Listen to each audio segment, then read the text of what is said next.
Woodland, trustee area 1. Leslie Brampton, trustee area 1. And we have our quorum.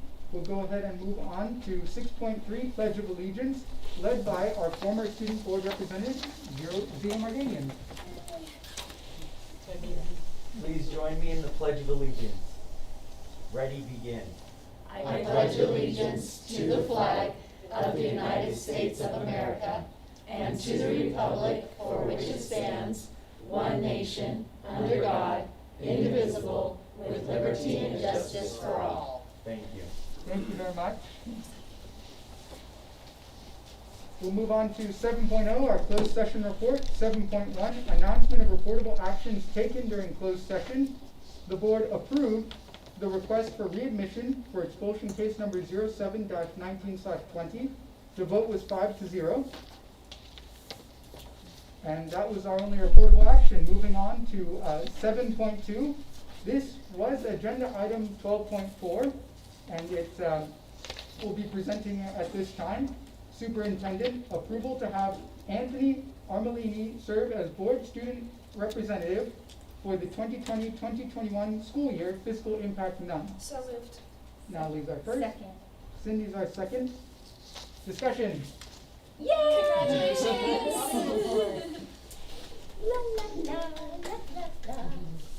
Okay. Let's go ahead and call for our vote then. All in favor? Aye. Any opposed? The motion carries unanimously. We'll go ahead and take a moment and introduce Anthony Armelini. He's going to introduce himself in the board report. He's got a slide for you, and he's got a high school presentation tonight. Oh, wonderful. So, and then Anthony, so you know, we've done this for all of our student reps. We know that you probably have homework, so you're welcome to stay as long as you would like to stay to watch the process of a board meeting. But your presentation comes after mine on the agenda, and we will get you access to those. I think Connie gave you access to those documents already. Okay? I think I can stay here for a while. Should be fine. Okay. Thank you. All right, so we'll hear more from Anthony in our report then. Moving on to 8.0, public testimony. Have we received any public comments for public testimony? No, we have not. Okay, we'll move forward then. Do we have any speakers at this time for RTA? No speakers at this time. And do we have any speakers for CSEA? No. No speakers at this time. Okay, then we'll move on to 9.0, our governing board members' reports and announcements. 9.1, governing board members'. Since we do have somewhat of a lengthy agenda compared to last month's, we're going to be keeping our board reports a little briefer this evening. We'll start with our virtual presence, Dr. Leslie Bramson. Yes, virtually I'm here. Good evening. So much is transpiring in our world and in our community. Yesterday afternoon was a prime example of how we have to change and change drastically. I went to one meeting, the LCP meeting, that Heather Dominguez hosted, and she did an excellent job. And then at 6:30, I was supposed to attend a meeting, a joint meeting for Lake Arrowhead and Crest Forest Municipal and Advisory Council. But that was canceled at the last second because the El Dorado fire jumped Highway 38 and was headed towards Angeles Coast. Again, I need to commend our superintendent for her excellence in communication within our community and outside of our community. She has briefed our community well and thoroughly regarding the 4-track system, which is called Blueprint for a Safer Community. If you have any questions, please refer back to the district's website, and it elaborates what the 4-track system is going over and how it impacts us. And I thank you again for the evening. Thank you, Dr. Bramson. we'll go ahead and, Cindy Gardner, would you like to Sure. follow up? So I am still painting the hallways of the high school spirit colors, and the bus drivers are still amazing and are just having so much fun actually painting, and they cannot wait until the kids come back to school and see the beautiful school. They're taking such care and they pay attention to details, filling holes in the walls that I probably would have just painted over. And so they're really doing an amazing job. And I love the fact that they have ideas that Jennifer Kaywell, our Director of Transportation, was there all day painting. And she has this great idea, which Tori Burke doesn't know about, but for Senior Square, changing up a little bit with the stripes, and so I'll tell you later about it, but it's brilliant, So we'll let you in on the secret, and they're having just so much fun putting their own ideas. The student murals that were already painted on walls have been creatively framed and preserved. There's no intention of painting over Hello Hallway or the saying outside of the athletic director's office by, is it Nelson Mandela, right? And the Adobe, whatever, house in the world language hallway. All of that is being preserved, and it's being done in such a way that it highlights what's actually there. It doesn't blend into the walls anymore. So they're really getting creative, and I just have to thank them so much because it's fun working with them, and they just are really, really creative people. It's like somebody let their artist out, and it's not going back in the box. I'm just telling you right now. Also, want to say that the Rim High School PTSA, they'll be holding an e-waste electronic recycling event on Saturday, October 3rd, and Sunday, October 4th, 9 a.m. to 3 p.m. in the Rim High School front parking lot. We would really appreciate any help for that fundraiser, because that PTA donated $6,200 for Chromebooks.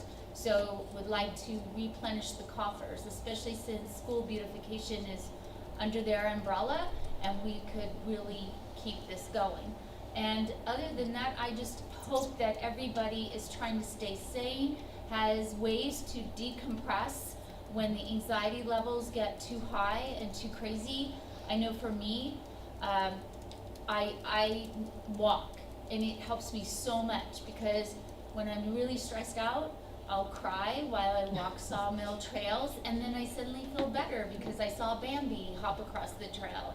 And so I just hope that everybody has a way to relieve their anxieties, to stay connected, to not get so normally my husband's gone a lot, so when he's around a lot, he starts to work my last nerve. So walking for me has been really good. So do the same for yourselves. That's all I'm saying, is decompress, find ways to let off steam, and just take care of yourselves. Really take care of yourselves, students and parents, teachers, employees, because this is a really stressful time. Everything is different for us. It's a different way of operating, and just be kind to yourselves and each other, and do what I do. Don't yell at your husband because you can't, you just are like, go to set, go to Romania again for 3 weeks. It's just go for a walk or do something that makes you happy. Listen to great music. The bus drivers do, and it's really fun with them. All right, so that's it. Thanks. Thank you, Cindy. Let's jump around to Jordana Ridlin. Okay. Unmuffle myself. So I want to just kind of report on a couple of things that have been going on that I'm going to keep it quick as well. Last night I went to Lake Gregory Community Church. It's out on Dark Canyon. Weekly, every week on Wednesdays from 5 to 6:30, there is free tutoring going on. And that tutoring can go anywhere for our students who are in kindergarten all the way through 12th grade, including students who might be taking AP Calculus or AP Physics. We have 2 certified, credentialed math teachers that are there. We have students who have passed the AP tests with 5s who are available on call. So there is high-level tutoring available for free. And if there is need to have it at a different time, we want to be able to service the students. It's at the community church outside. Wi-Fi is available. Bring Chromebooks, and please help spread the word. I think flyers have been sent out to all of the principals, but right now it's not being heavily used by students. There were 2 math tutories yesterday, and it was fun to tutor, but I'm sure that there's a lot more students who need help. And if there's need to be able to transport them, this is a community effort. This is not being done through the school district. And I know that there's a lot of adults who are retired, who are involved in education, who are feeling the need to help. And so if help is needed, let's try and get these groups together. So that's one. Second, another group that's looking to try and help is RIM Family Services has an Adopt a Grandparent program that they're putting on. So they announced that at Crestline Connect yesterday morning. If you're interested, it's basically pairing up community members, including youth, with our senior citizens on the mountain and trying to be able to have good things happen between both. If you want more information on that, phone number for RIM Family Services is 336-1800. And there's a Survey Monkey that you get onto their Facebook, you complete it, and it's a way of being able to help them connect people. So that's another thing. Third, RIM Ed Foundation is having a difficult time this year with fundraising. Without having the ability to have face-to-face, there is not the opportunity to do fundraising like they've been able to do in the past. Last Saturday, we had rattlesnake avoidance training at our ranch as a fundraiser for RIM Ed Foundation. They were able to raise $735 through that, and it was a lot of fun. It was wonderful. There is through the month of September, there's another fundraising effort that can be done online. Norwex, Norwex, and if you go on to RIM Ed Foundation's Facebook page, it's a catalog online that you can order these really fantastic products from, and again, those funds will go towards RIM students, so that's something that people should know about. And there's going to be other fundraising efforts that I really would appreciate if you guys would take seriously. RIM Ed Foundation really helps our students. Talking about rattlesnake avoidance training, there was a fire that took place in Crestline when that training was going on. In the past 2 weeks, there have been 3 fires that have really affected my family, and more remotely, the El Dorado fire, more specifically, the fire that's happening right now, the Creek fire. We got a knock on the door at 7 o'clock in the morning on Friday, where we had to evacuate our cabin, and it was really nerve-wracking. The El Dorado fire is concerning, and the Crestline fire, a family lost their house in Crestline about a week and a half ago from a house fire. It's very sad. Piggybacking on what Cindy had said, taking a walk to relieve stress, I know I tend to try to find the things that I am grateful for. And so being able to realize that everything is not going wrong with COVID and fires and all the different things that could go wrong, there are a lot of things that are going right. And so I would also urge you to be grateful for what blessings you do have and realize that there are good things that are going on. I know I'm grateful for the group that we have here. We have a cohesive group that does not always see things eye to eye, but the mutual respect and caring that we have, it's something that I value and I treasure. And so with that, I'll say Okay. thank you. Thank you, Jordana. We'll go ahead and move on to Dr. Natalie Lindman. Hi. So, as the parent of students on the board, I guess that's what I represent, I kind of wanted to talk about just our experience with distance learning so far. My husband, we're fortunate that he is a stay-at-home dad, so I know that's not common for a lot of people in our community, but even with that said, we have 5 children at home, 3 who have IEPs right now, and it's very, very challenging. So I just am expressing my empathy with the rest of the families going through this. That being said, we had our first IEP meeting today, and I was very impressed with the work that the special ed teachers, the district, Mr. Swem put together to make it a really thorough document addressing what my kiddos are going to need while they're doing distance learning, and then in turn kind of how we're going to adjust that if and when we do get to go back to school. So we're just being as flexible as possible, and everybody, I think, is trying to approach this with the grace that's required. This is uncharted for all of us, and Every day, at least in my home, there's new challenges that are coming up, but the staff is very supportive and the teachers have been very supportive for us, and providing us the resources that we need, and when we can utilize those, we do, and when we can't, we can't, and it's just gonna be as good as it is, and we're all working hard to do our best at it. So, again, I empathize with everyone that this is very challenging, but at least in my home, I feel like we're starting to get the swing of it. Like, we're starting to settle in, and we know when everybody's schedules are, and we know when we have to, like, how and when to log into everything, and what devices are gonna work when, and that type of stuff. So, I just encourage everybody to continue to be patient, to continue to keep trying, and working through it. The other thing I wanted to briefly talk about is the school lunches that the district's providing. Am I correct that it's Wednesday for all of the sites still? So your site should have communicated with you on how to get those school lunches. Last year, at the end of the school year, as a board, we had assisted with taking school lunches to homes for families that didn't have transportation. And right now, what we got feedback on the workaround for that, or a way to go through it, is that a family can add anyone that they would like to their emergency card, and those people can pick up the school lunches for them.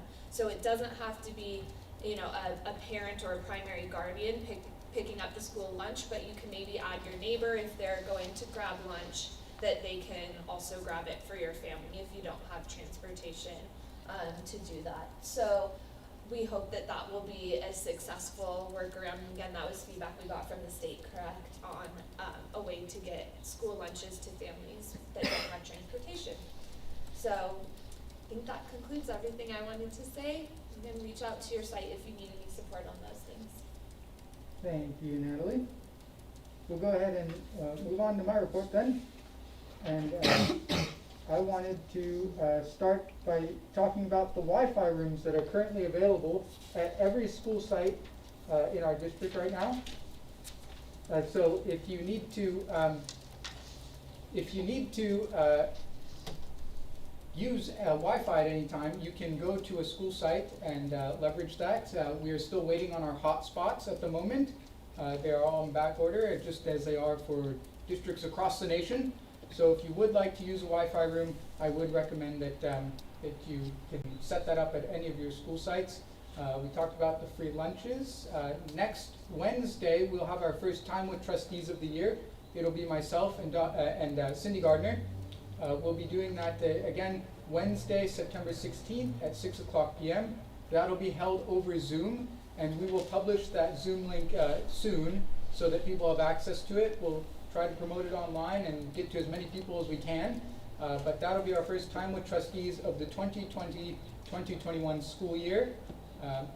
Another thing that I'd like to bring up is our school district survey.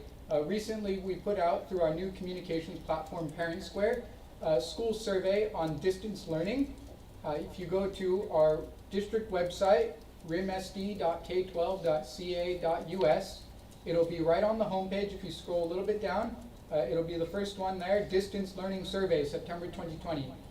So since we've been getting new guidelines and we have, we'd like to know parents and anyone with a, that works within the district, we'd like to know their opinion on regarding the pandemic, reopening, students. So if you go to our district website, you can take that survey. That survey will be open for a little while.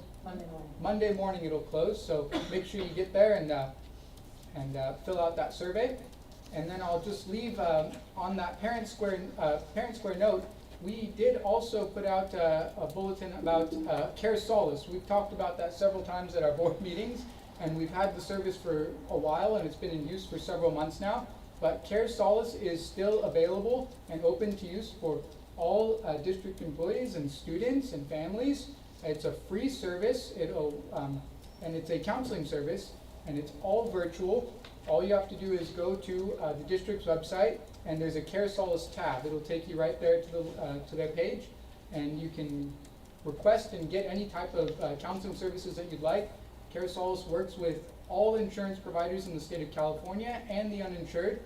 So again, I just would really encourage that to be used. If you have questions about anything that we've talked about tonight as a board, you can reach out to us and talk to us. If there's something we didn't talk about and you have questions about it, you can reach out to us as well. You can email us, call us, and normally we'd love to go and grab lunch with you or meet you wherever you are, but with the pandemic, probably a phone call will suffice, or email. And I'll go ahead and leave it there, and we'll move on to our superintendent's report. That's 9.2, superintendent. Hi, good evening. A couple things for this evening. We've been talking about, Jordan mentioned our survey. There's so many changes coming out from the state of California or from the Department of Education. Changes that have occurred just since we opened are changes in how we take attendance and engagement. And I was told today that they're going to change that process again. So I know that disrupts staff and our teachers and what they're doing. The state gave an optional form. We worked closely with our teachers union and came up with a way to capture that data a different way that seemed less cumbersome. But again, the state is supposed to be changing those again. So that's really difficult for us after we started school to have changes that keep changing, I guess. And I've also heard from the California Department of Health that they are looking at recommendations differently for elementary students and PPE, but they haven't released those guidelines yet, and we have purchased all of our PPE for students for when they return. So it's just very difficult to keep up with those things, but I'm grateful that AXA and the CDE do offer almost weekly meetings for us to stay informed. I, along with Mr. Beal and a teacher, Chris Gomes, went to visit Lucerne Valley. Lucerne Valley Unified School District is already open on their elementary waiver. We wanted to see what it looked like. They are open at 50% capacity with a hybrid model. Kids are going to school in two groups, A and B group. A group goes Monday and Tuesday. B group goes Thursday and Friday, and Wednesday is all students are in distance learning so that they can deep clean the site and keep cohorts of kids together. We saw that one thing that I didn't read in the guidelines but that we saw in action was that drinking fountains have to be turned off when kids return to school. So how to make those and make sure kids are bringing water bottles. So we have recently added water bottle filling stations to all campuses in our district. So that will be helpful with these new guidelines. They had things that we already have ordered for kids or in place. Some of those things were stickers for traffic patterns, which our sites already have and are in the process of putting out. Signage, which our sites already have. Desk shields for students. We have 3,000 of those arriving tomorrow, so that every student will have a desk shield at their place to help reduce the spread of germs. Teachers picked from the shields. I don't know if you can see on the camera, but they're behind you. So we had some samples come in, and teachers picked those this last week. Every classroom has a fan for air circulation and hand sanitizer. So we're getting ready. We're doing the same things that Lucerne is doing. So it was great to see kids in school learning, and we thank Peter Livingston, the superintendent there, who invited us down. And with COVID, we are starting a COVID task force. It starts next week. We do have our member slots filled. We have parents, teachers, classified staff, a student from the high school, administration, all working together on looking at these guidelines, translating them out, looking at reopening plans, the elementary waiver. We do know that we have to be in red for 2 weeks in order to start any type of reopening plans and still follow the guidelines that were put out on July 17th. So those are available from the state of California. And so that's why that survey data is so important to us as we're looking at options for kids, and hopefully as we get closer to moving to red and out of purple. The reason we did not move to red this week was because not enough people in the county tested. So that is part of the new guidelines. You have to have so many people in your county test every week, or you can't move out of purple. And so, even though our data was down and it looked good, we did not meet that one requirement in the guidelines. That's why San Bernardino County did not change. I had site visits in the last 2 weeks. I have been to LAE's, CHE, and the high school to see teachers in action and distance learning. And so that's been really, really fun for me. So Mr. Whitesell let me talk to his Spanish 3 class, and Mrs. Olson let me talk to one of her home choice students on Zoom. So it's been fun to see kids that way. And I appreciate the time. That is a monthly tradition for me, so I'm not stopping just because we don't have kids there. So it's good to see teachers. I did stop by and watch football conditioning. I'd like to thank Coach Gerardo for all he's doing to follow the guidelines from CIF and to keep kids distancing. They're very strict guidelines because we're in purple, and he has written that plan and is following them and keeping our kids safe. I'd like to thank Lake Arrowhead Morning Rotary. They just finished today, I believe, or last Friday, the campus beautification project at Mountain High School. So they had finished ADA compliant new ramps for the front 2 portables, along with painting the front office. It was numerous shades of many colors, and people that had just painted around pictures and left brown spots on the wall. So it was nice to have that room all one color. I'm sure Mr. Nygren appreciates that. So another thing that you'll be seeing from us soon is we're moving forward to fill our board seat for Trustee Area 1.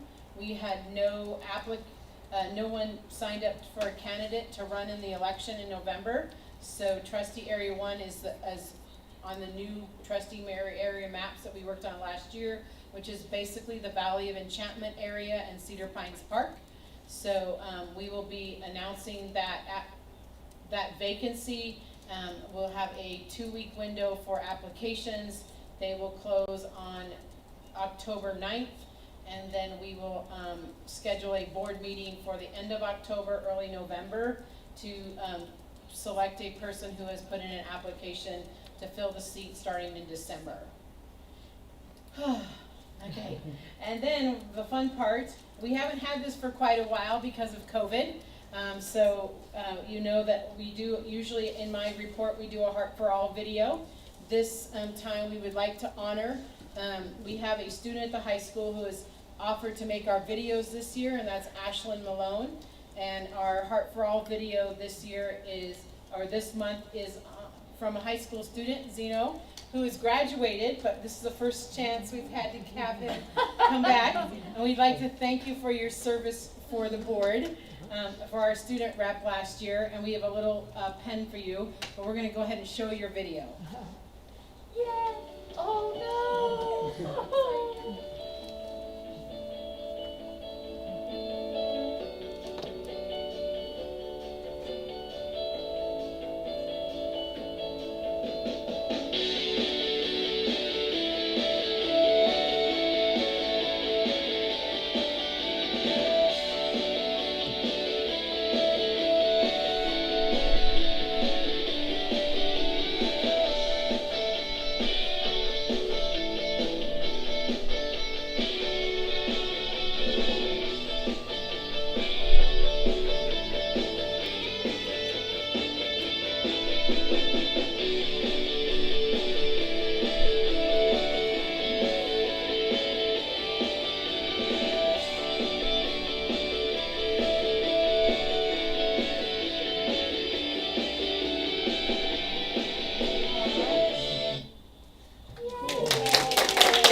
So Zeno, I know we can't give hugs or anything, but we have a pen for you for Heart for All, and then I got you a little gift for being our board rep. So thank you very much. We appreciate you coming back.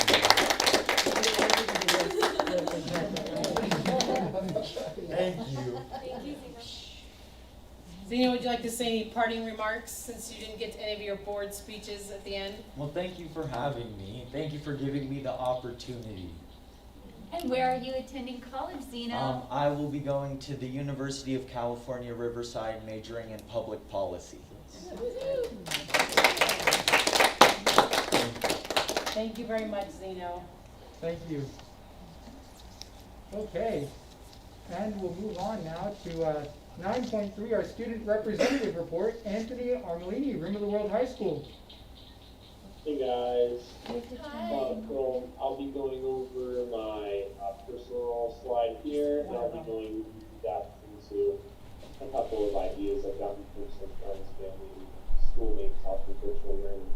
So, yeah, I just listed some of my hobbies over there on the left. I enjoy fishing. That's Yellowfin. I got this summer with my dad and my brother this summer. I did debate with Zeno too. Yeah. I think that was last fall. I'm not exactly certain when that one was, but I remember that was a fun debate. I think our team on the far right, top right behind Woody, and Sharp on the row, and they got that. We got first place as a leading team. Oh wait, I can't see this slide anymore. Okay, thank you. Okay, yeah, my dream is to major in political science, and I really am looking forward to being a business lawyer. Those are my dream schools at the top, UCLA and Stanford. My sister, Emily, goes to UCLA. She's majoring in biomed. I'm determined to one day, it's like a big dream I run, or maybe a seat in Congress one day. That's just a distant dream I hope to acquire one day. And I really have a passion towards history, American history. It could be with art, it could be with science. I just have a passion for learning about how far our society has gone and how we as people have evolved to become better towards each other. I think some of you may recognize that photo in the top right above that Hamilton quote right there, which is one of my favorite quotes. But anyway, more on the photo. That's the flag raising of Iwo Jima during the Pacific War and World War II. Probably one of my most favorite captured photos. And of course, that's a quote right below it by Alexander Hamilton. You see that from that when he basically fought for anything. And that last photo in the middle is Penny. May look like to some people, but yeah, my coin collection. The other week, that I found that in circulation was actually worth $1,600 in 1955 double die outburst. But I'm not going to nerd out about that because it's really neat. So. Okay, next slide. So actually, wait, I'll just pull this up. I have this on my Instagram. Yeah. I did that. I've noticed throughout being in Zoom calls with a lot of teachers and from a lot of friends, not to mention that my mom, she's a second grade teacher at CEG. So there's been a noticeable conversion of virtual learning from Google Meet towards Zoom. Likely, I've heard this is due to a lot of technical difficulties between teachers and students. So I'm glad to see that there's a lot of better video quality for the teachers and students and staff. That's a good thing to see. Some students, though, are still experiencing some technical difficulties when watching scheduled Zoom meetings. And there's been that change within students' names because some people try to go on Zoom to identify them, and that's been a problem. I think we've starting to get over those issues. Majority of class assignments and projects are facilitated through Google Classroom, with the exception of some classes. So some classes use Kami, and I know AP Computer Science uses Code.org, but it's good to see that we're kind of condensing down certain applications for us to do assignments on. Makes things easier for other people. So that's very great thing that's been happening so far. I've noticed that through the school bulletin, this is more centered towards Algorian High School, but I just thought I'd want to make a point of it. Some classes are not projecting the school bulletin a lot, so it's difficult for some students to get an understanding of what's occurring at their school. While I've been able to check recently, and I have a pretty good idea of what's going on, some students are struggling to attend events and other meetings, but so far it's been pretty good. And then my final point here is that many students experience small issues with Chromebook laptops. I want to make a point about this on Lockdown browser for college work because I've actually kind of experienced a problem with this myself. I'm not sure if it's just due because some people are using their own at-home laptops like I do, some people are using Chromebooks, but I noticed that is somewhat of a problem that we were looking towards resolving, so it's good to see that too. All right, I hope I didn't go through that a little too fast. You want to catch that? Yes. No, you did a great job, and we so appreciate you taking on this responsibility this year. And we will definitely connect you to the 6 principals so that you can get your report. And typically you'll do a slide on each school, and they give you the information. So I'll get you connected to them in this next week, and I have that on my to-do list. Thanks, guys. All right, well, thank you very much. We appreciate Thank you it. very much, Anthony. Thanks, Anthony. Anytime, guys. We're all in this together. I just see his picture. Yay, Anthony! Aw. Bye. Wow, he looks like a college student already. Okay, with that, we'll move on to 10.0, reports and presentations. 10.1, finance/facilities, budget, unaudited actuals, and enrollment. Jenny Haberlin, Chief Business Official. Hi, so I think I will just stay sitting here, usually where I'm up at the podium. So I have, what looks like a long presentation, but a couple slides will go real quick, they're just information only. I gave the board, a copy of the PowerPoint, and then there's some, miscellaneous financial documents also. The PowerPoint and our budget snapshot will be, along with the unaudited actuals, will be posted on the school district's website tomorrow. And then we'll also, that'll be part of our positive press link that will go out tomorrow. It'll have a link to the business page where to find that. So what are we doing here tonight? We're reporting on the unaudited actuals, and that is the final financial statements for the fiscal year 2019-20. The state document also includes an updated 2021 budget, although it's updated only in the revised LCFF funding and the coronavirus relief funding. We start in September and October kind of doing the housekeeping revisions in the budget once we have all the staff hired. I mean, we're still hiring teachers, we're still signing new teachers up for insurance. We have some changes in STRS and PERS rates. So the budget, that's part of the state document. What went to board last board meeting was the revisions to the coronavirus relief funds and the LCFF based on the governor's enacted budget. But our changes due to circumstances that are only for RIM, we do that in September and October once we finalize and we close the books. Okay, so what I really just said was, the unaudited actuals, and we started revising our multi-year projections, but we have a very rough draft, and that's because we still have that staffing to record, and I'll get into this in a little bit in another slide. Okay, and it's referred to unaudited actuals because these are our financial statements before our independent auditors audit them, which they come about 3 times a year. Okay, our district goal in business relates to your goal 6, and just to allocate resources properly and have fiscal responsibility and building sustainability. Okay, a little bit different for 2020 due to the coronavirus, but what was 2019-20's budget? It was aligned with the LCAP. We need to maintain our 3% reserve. We monitor position control and with personnel services, and we align staffing to enrollment.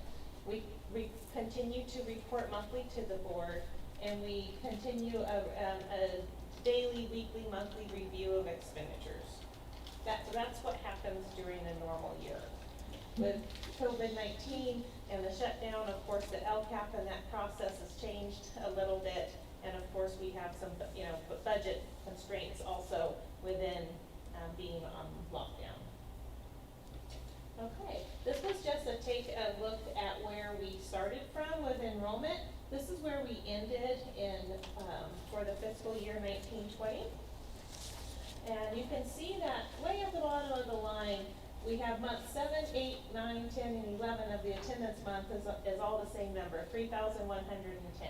And that is because of the state shutdown. We've talked about this at many board meetings. This is just a refresher. That was our cutoff date, and then we stopped calculating enrollment and attendance for fiscal purposes only. We still had mandates for compulsory education and knowing where our students are. But that is, so that was the last official count of enrollment was in our attendance month 7.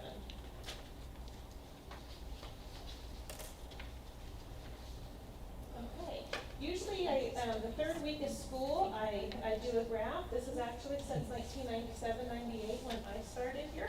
It's kind of a picture. Most depressing graph. Yeah, well, it's just, it's just a good visual of where we've come over the last 20-something years. So, our enrollment has, it is less than half as it was.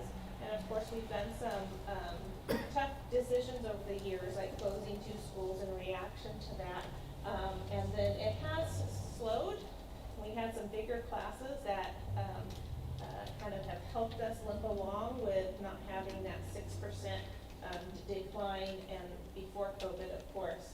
And so our current enrollment right now is 2,925. That was updated this morning. We found some errors that we needed to correct.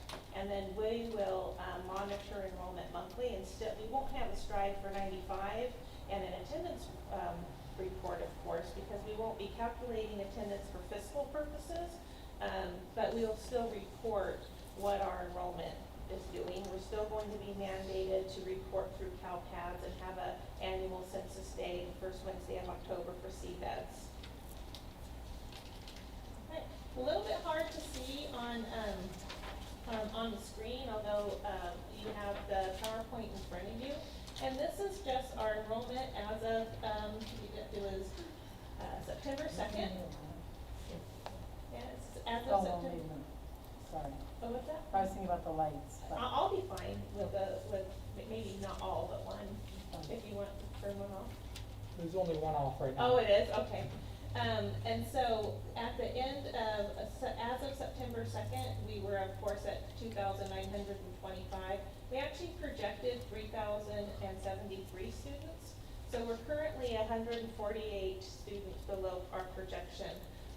And so that's one of the reasons where we have some work to do with our multi-year projections on seeing, now that we have such a significant change in our enrollment, what does that do for our staffing needs over the next several years, and what does that do for our LCFF revenue? But part of that, if we kind of drilled down the number a little bit, from the end of last school year to the beginning of the last count, we were really down 185 students. But we budgeted 37 of those. And that's because we had a very large kinder class and we were losing a small senior class.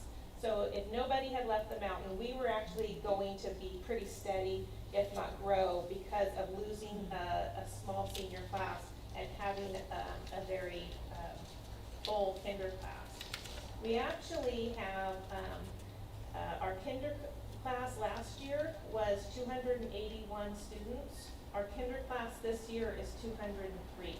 So we're actually down 78 little ones. So, and sometimes a kinder class is hard to know. We tend to budget just, whatever the prior year was, we go into the next year. Although we talked a little bit throughout the year before COVID, and well, we had a high kinder class, and will birth rates stay the same? And the big joke right now is, well, will we have another spike in 5 years because of the coronavirus when kids, how that will impact us. So, or decrease. Yes. You're sick of your husband. Sorry. Love you, husband. He never watches this. So of that 185, we budgeted 37, really 79 or 69 of those can really be attributed to a smaller kinder class. So we're really looking at where did 79 students go? We're not, we don't believe 148 students just didn't show up to RIM. Some of our decline is just a very small kinder class. So, and then that, I think that we talked about those bubble years and those low years where, and even with staffing, it's like this year's kinder class moves through, each grade, there'll be years where teachers, some will have very low class sizes and, those higher classes, and it's like, oh my goodness, it's all boys, and it's like my son's class, it was all boys, and there was a lot of them, it was one of the biggest classes. So, so that's something that we looked at. So we will monitor enrollment because it does, yes, we need it for staffing, we need to make sure next year, when we reopen, will some of these students come back to RIM because they maybe have temporary options somewhere else, and we're just now looking at finding how many moved out of state. California does have, a net negative in immigration into the state and even from within other states. So we'll be paying attention to that, and because we won't be reporting in attendance, maybe we'll look at reporting maybe some add drops by school or something. It's just some brainstorming where, what could be useful for you as a board or for other managers.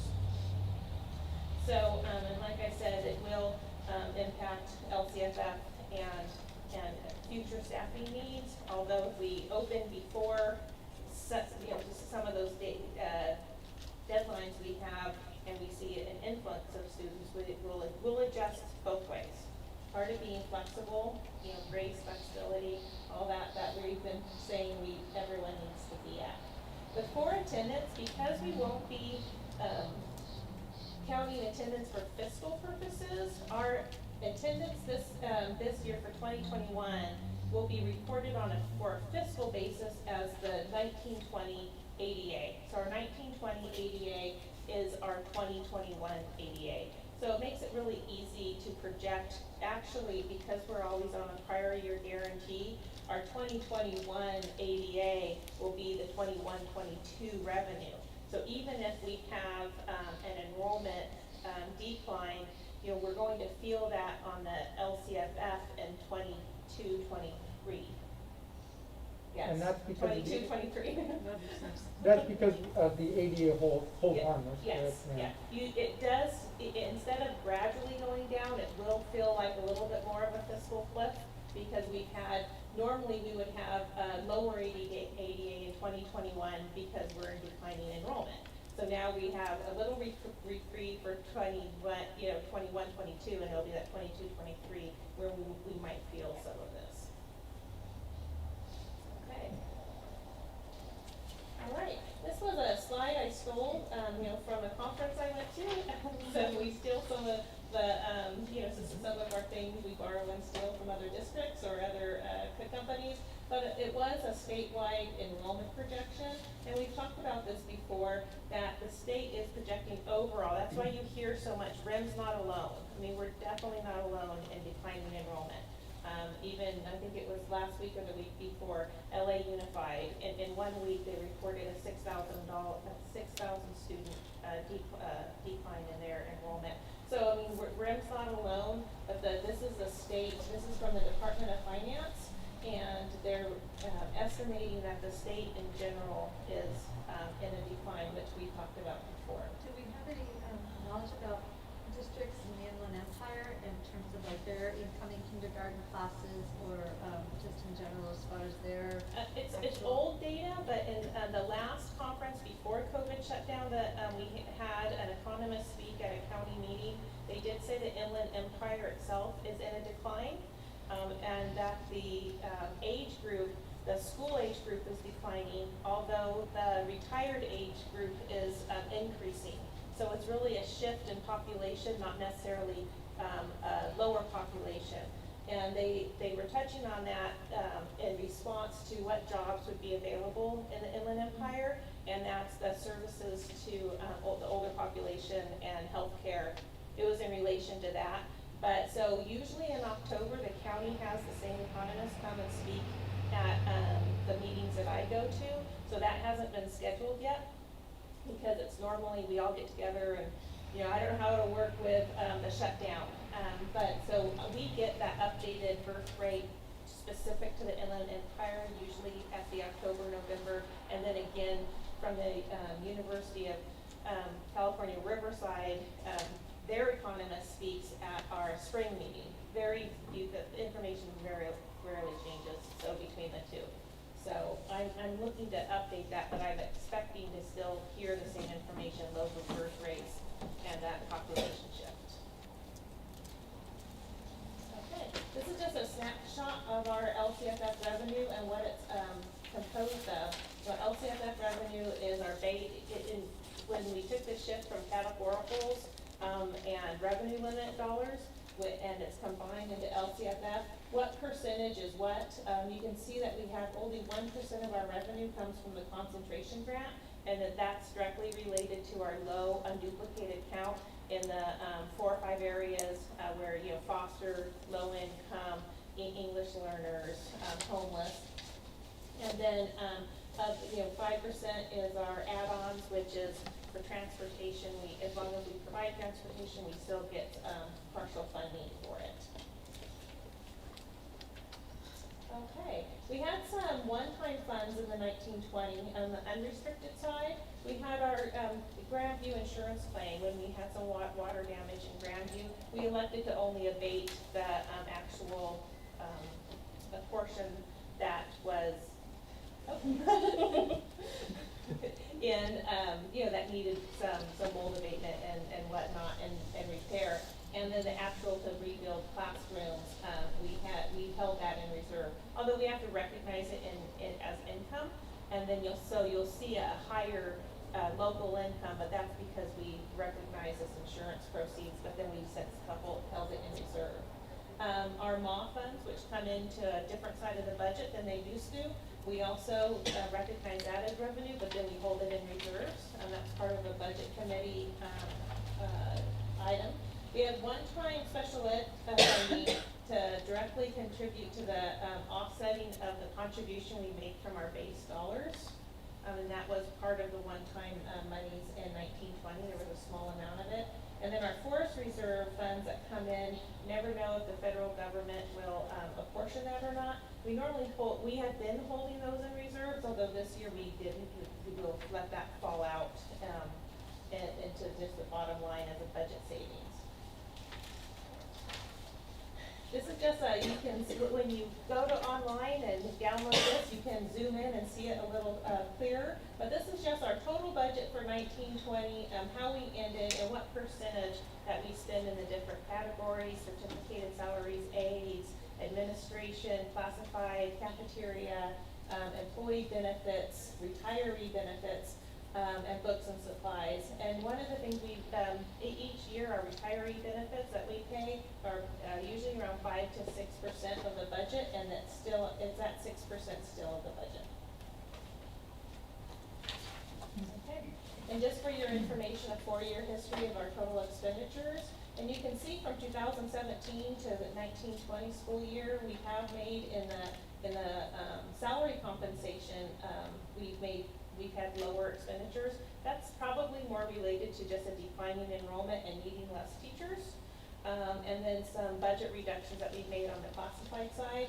We are seeing an increase though in benefits and payroll expenses, but we've talked about that before. Health and welfare goes up every year, STRS goes up every year, PERS goes up every year. So even if we have less staff, when those costs come up, we could still be paying more in the employee benefit side. Okay, we've had some improvements to the budget. I talked about maybe a couple of these already, like the forest one, but we had in 1920 an unbudgeted or an increase to our projections. We had an increase to LCFF that was just for some non-public, some county pass-through additional funds. We had interest. The county pool continues to do very well. in our county. We had a forest reserve that we don't budget, but because we have to wait until February if it comes in or not, and it has in the last 5 or 6 years, but we're still not, we can't budget it until we actually receive it. We had unrestricted lottery come in a little higher. The lottery will estimate a little low, so they don't have to take money back from districts. But I think also we look for some silver linings. We wouldn't wish coronavirus or this pandemic on anyone, but some of the silver linings to some of this is, more people were playing the lottery. Not just during the pandemic, but we've seen that trend in the last couple of years with some of the big jackpots. We actually got a STRS refund this year, a little under $40,000. So all of that, it is kind of, adds up to be a budget savings. We also, Why would there have been a STRS refund? Why would that be? because some of the credible services are estimated with STRS, and then after people retire, after the year for active and retirees, STRS kind of does a true up with districts as they, because the county reports all of our earnings to STRS. We don't redo any of the reporting. So it'll be what pot, one's creditable, one's non-creditable, but we paid the STRS on it. They true up the district. Usually our county were pretty spot on, but we got a refund this year, which was nice. We had reductions to expenditures. And this is really most of these are in direct relation to just as of March 13th, there was very little business in our buildings and with our vehicles and with our trucks. We were all working, teachers were working, but remotely. So we had less lights on. We had our maintenance and repairs, unrestricted technology.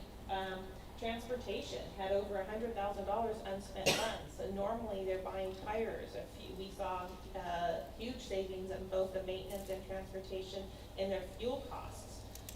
Xerox charges. We were planning Saturday schools and budgeted that teacher expense that didn't happen.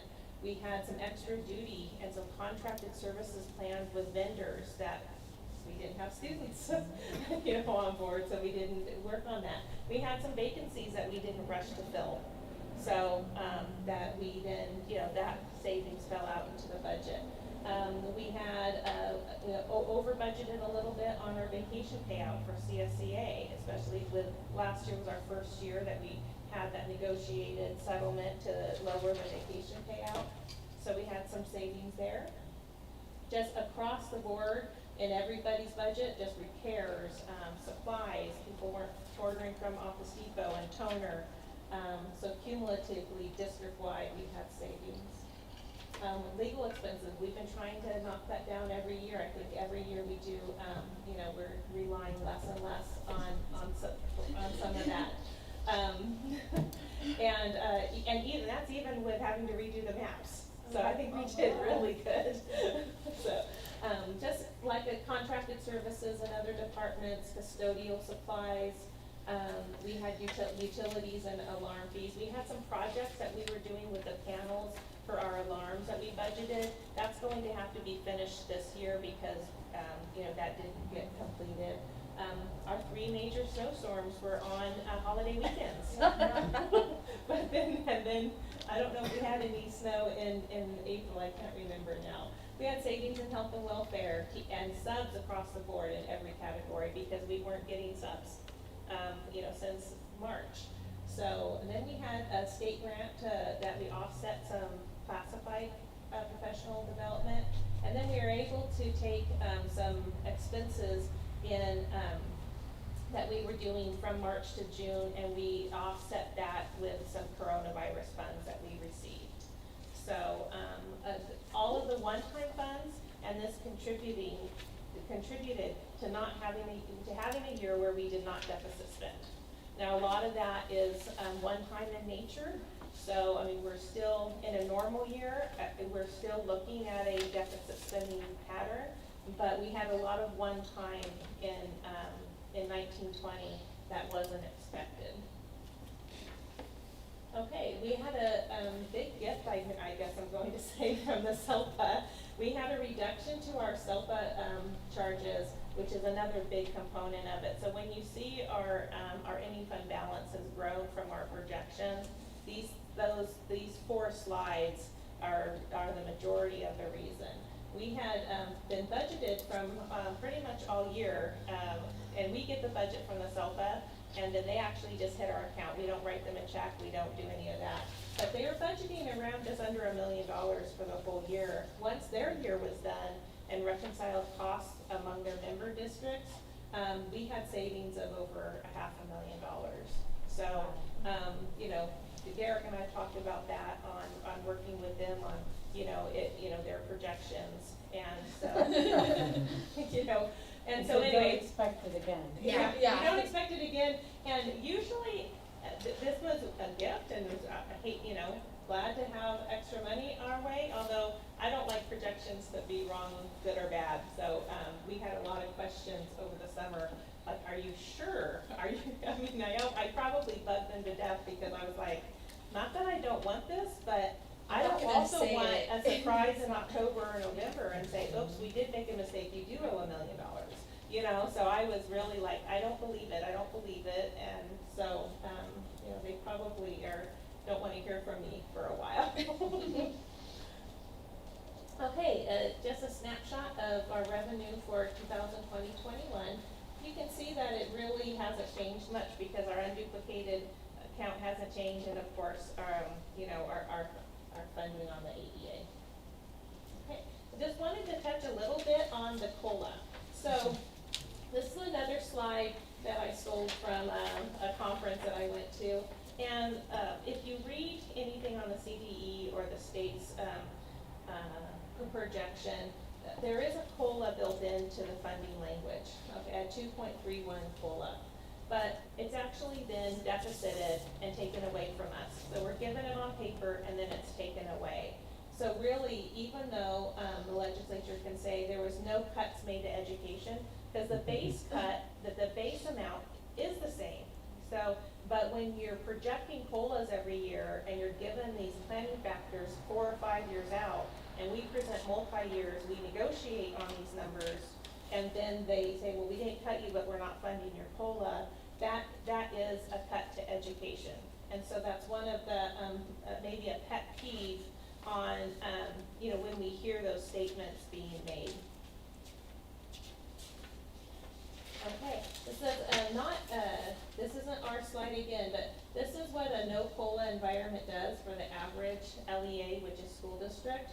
I typed in a little bit, a little blurb below, that although an average school district in California for 1920 gets paid $10,519 per student per ADA, RIM's average is $9,558.18. So we're actually funded at $960.82 below the average district in California. And that's one of the things we've talked about before, about the inequities of being a small rural district and having needs but not having enough needs. And so it'll be interesting on lower enrollment, on what our unduplicated count will look like this year. Will, because of the, how the numerator denominator works, if our free and reduced applications go up, but then our enrollment's gone down, will we have a spike in our unduplicated count percentage? That would be another silver lining. We don't want lower enrollment, but we also would like that unduplicated count percentage to be higher. So if you look at that graph there, it starts at 10,000, it goes up to 12,000. If you were to plot RIM, we wouldn't even be on the graph. Right. Wow. So, but that's really a loss of funding we have every year. Kind of one of those pictures worth 1,000 words on, and that's, a lot of the lobbying that we're doing at the state and full and fair funding for districts kind of ties into, yes, we didn't get cut. The 10%, when I spoke to you in June, we were really looking at doom and gloom, like, oh my God, how are we going to do this? 10% cuts every year, plus deferrals. But really, yes, we're thankful we don't have those cuts, but we still aren't funded fairly. So has the state basically said this is what you should expect, or or is this their best guess at this time? Well, their projections will change, so we will get an updated projection in January, and I would anticipate changes. Potentially cuts? Literal, as far as they're concerned, cuts? It all depends on, Tax revenue. Yeah. That they see. Yeah, which is So, scary. I mean, we budgeted zero COLA for 4 years. One area that I can see maybe be a benefit is they say, okay, maybe we won't fund COLA for 2, but in year 3 and 4, the state economy comes back. And so we, might have, some positive in our future years. That's what it would be if I wanted to try to find a positive, what I would expect. You do hear that the state taxes came in higher than projected, so you're hearing some good news at the state, but then what they're spending in their response to coronavirus also, and the business climate and the loss of ADA and go into that. Okay, multi-year projections. I'm gonna go pretty quick on these slides. I gave you a handout that has, these 3 slides, but more in detail. You can't see it very well on the screen anyway. But I gave you an updated, where did I put mine? An updated multi-year projection that you're used to seeing. It's the landscape Excel document. I highlighted some areas that we already know will change. We already know that teacher salaries and employee benefits will change this year because we haven't even adjusted the budget yet to where our new hires. We had retirees over the summer, replacing with lower paid, newer teachers. So we could have some positives in adjusting this year's staffing. But we also don't know what our enrollment's going to be projected in the future years, and we have some STRS and PERS amounts that have changed, and I'll adjust that. So with the STRS, PERS, and employee costs, I would expect the net result of that to be a little more on the positive side for ending balance, but then the LCFF impact and what that really will look like in the next 3 years based on today's enrollment, which is lower by over 140 students, that could be significant or not. We haven't gotten there yet because we just finished closing the books, and that's what we do next. So I didn't want to dwell on this too much because we know that it's in process and has some changes, plus and minus, to make it still in there. We do, though, however, have a positive ending fund balance through the 22-23 school year as it relates with today's numbers. So we'll update you as we update the budget. It's our year 4 and 5, which continue to be turbulent for RIM, as every school district in California. Okay. Just wanted to show you what the components of our unrestricted reserve balances. Of course, the reserve for economic uncertainties, we have to meet that every year. But we also have our MA fund set aside, part of the budget committee, and that's going to offset some future health services costs. We have our reserve when we thought we might need to make a match for RIM High Mod 2. Now that we know we don't have to pull from the general fund to match that project, those funds would be open for board discussion on, do we allocate those funds elsewhere to deferred maintenance projects or to technology needs? We have the Grandview insurance proceeds. Do we use that though to get some of those classrooms rebuilt, because the furniture's gone, of course, and all that, and the flooring's not in.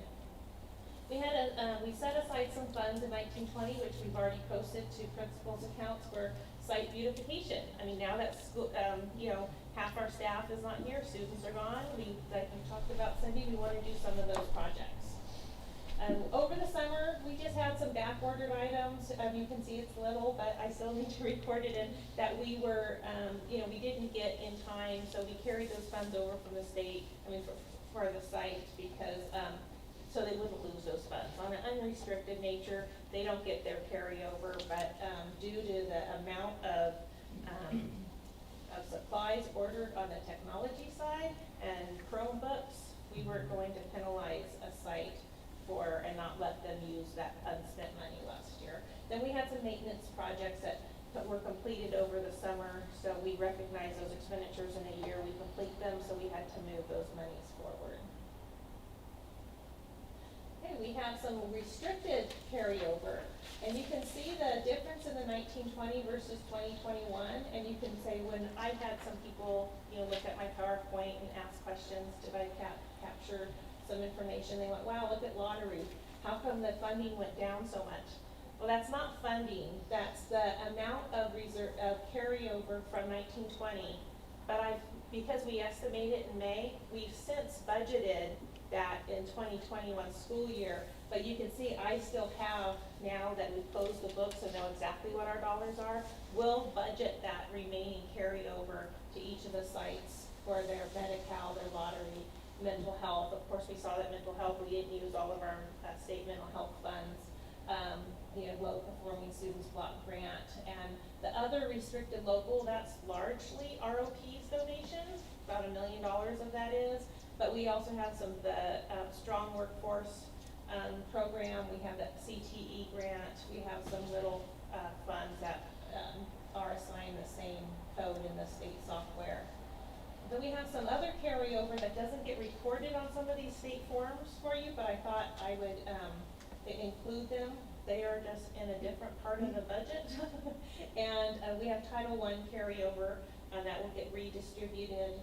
Our CSI funds, which is the improvement funds, Title IV and Title III. Does CTIG fall under the other restricted local? Yes. Okay. Okay, talk about deferrals and cash flow.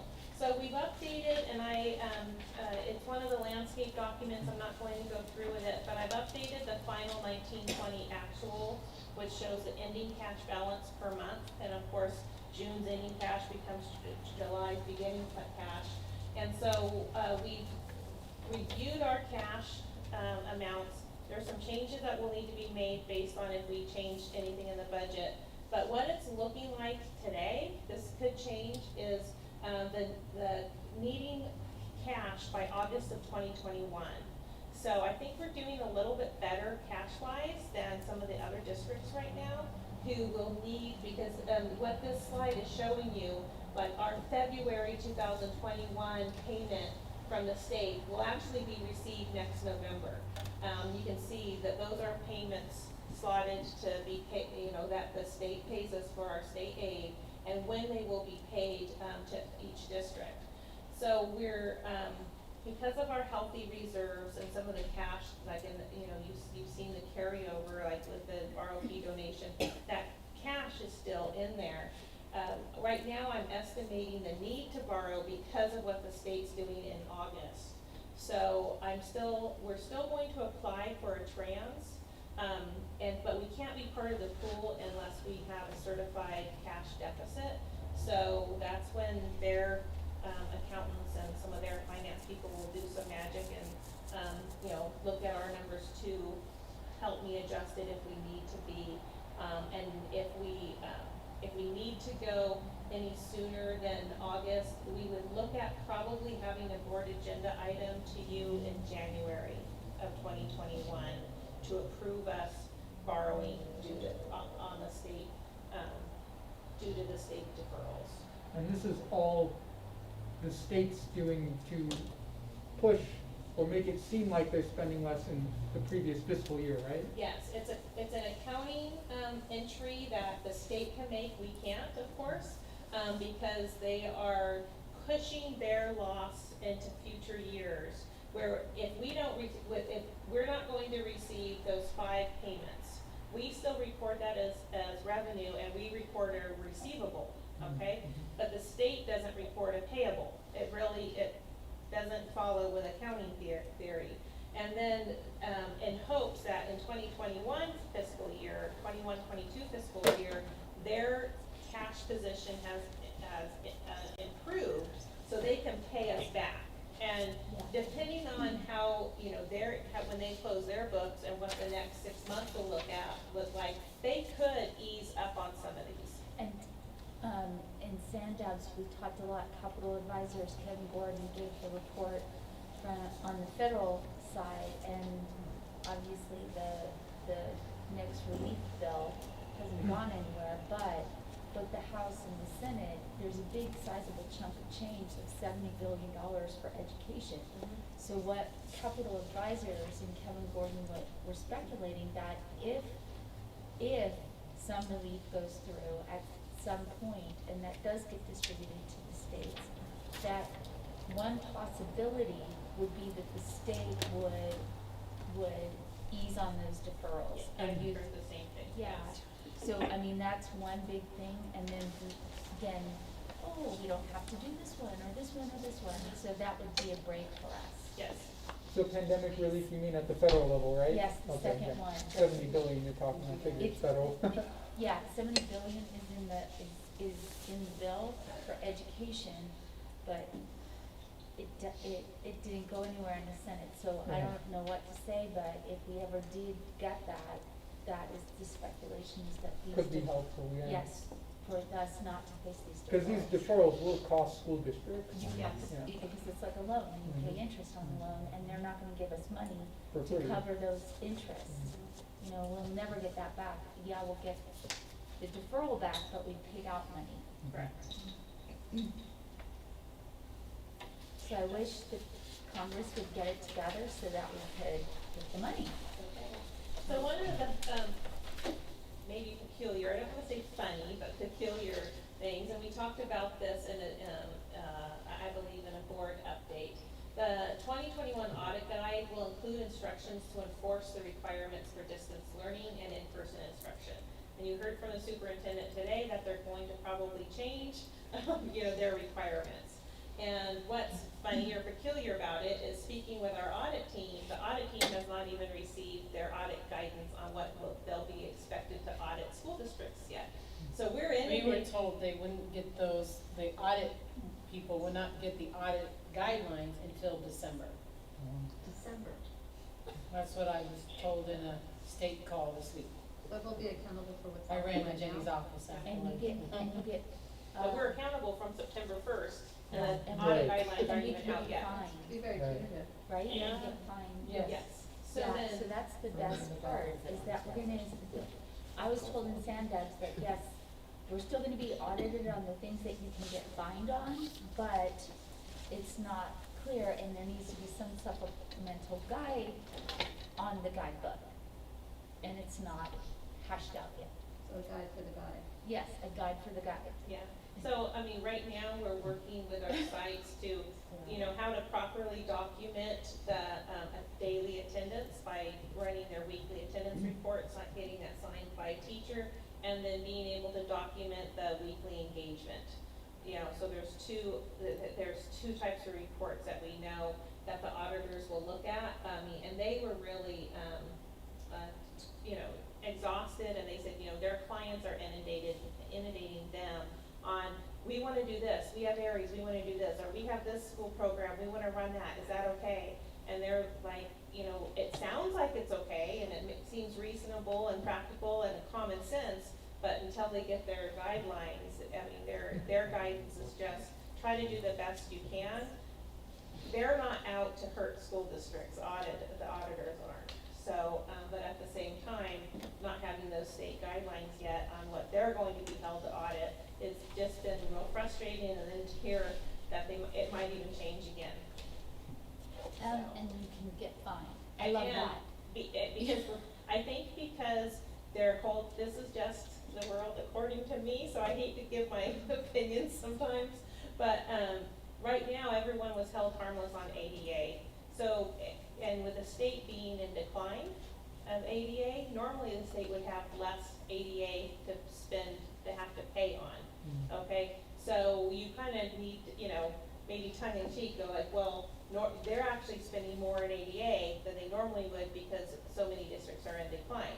But, so how could they make up some of those dollars? Well, saying, well, we'll take your ADA funds, even though you're not reporting ADA, and Right. find find ways to penalize a district, so. And if I'm reading this right, that penalty will come in the form of a reduced LCFF, not in here's a bill, it's really you just get less. Yes, Wow, okay. but that's just some editorial I normally don't throw in, but. Well, thank you for that, yeah. Okay, so our next steps, we're going to continue to monitor enrollment, that's just, kind of a, concern. We're going to revise the 2021 budget, post those carryovers of funds. We have some sites even asking me, when am I gonna get my carryover? I'm gonna try tomorrow. Ooh, yes. Did you hear that, Tori? Try tomorrow. Tori's email's on my desk. So to not forget. And then review the budget. Our auditors are scheduled to come in and finish the 1920 work at the end of this month.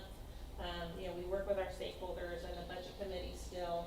We'll be back with the first interim report in December 15th board meeting, although we'll be reporting still monthly to you all and with our revised multi-years assumptions, and just continue collaborating and being flexible and patient and everything we need to be, so.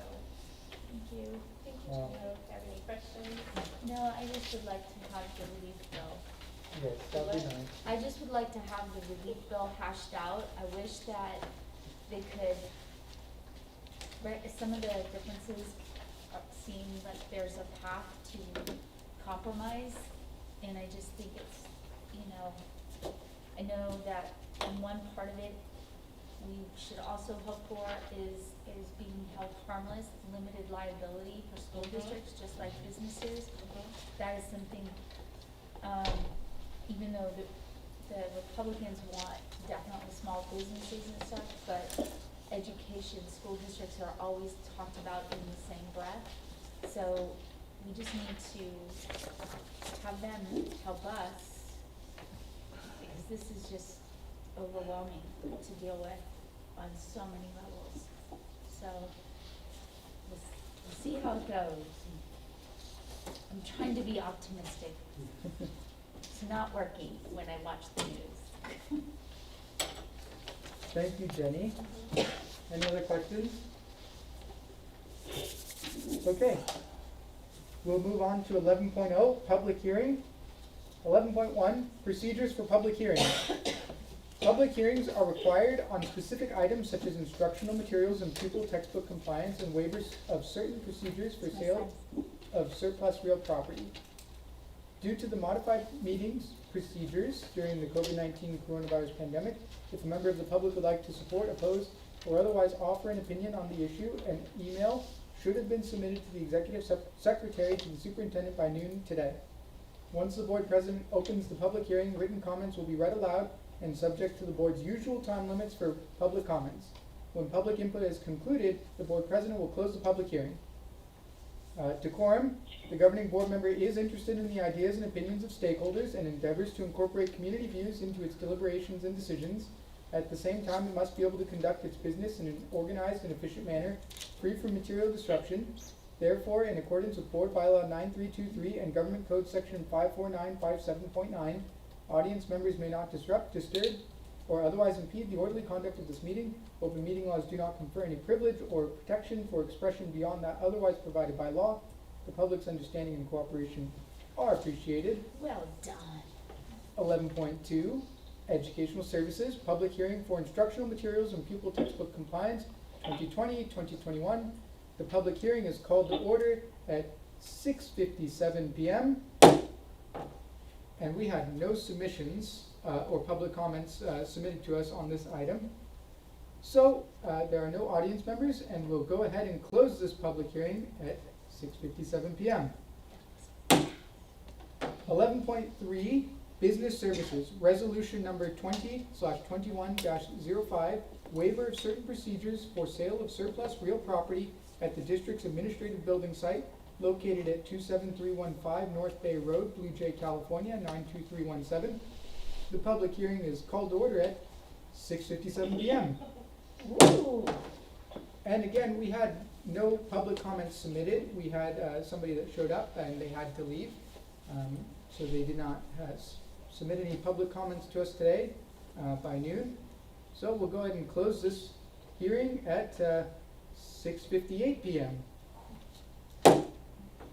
11.4, Business Services, Resolution Number 20/21-06, Waiver of certain procedures for sale of surplus property, Valley of Enchantment vacant land. The public hearing is called to order at 6:58 p.m.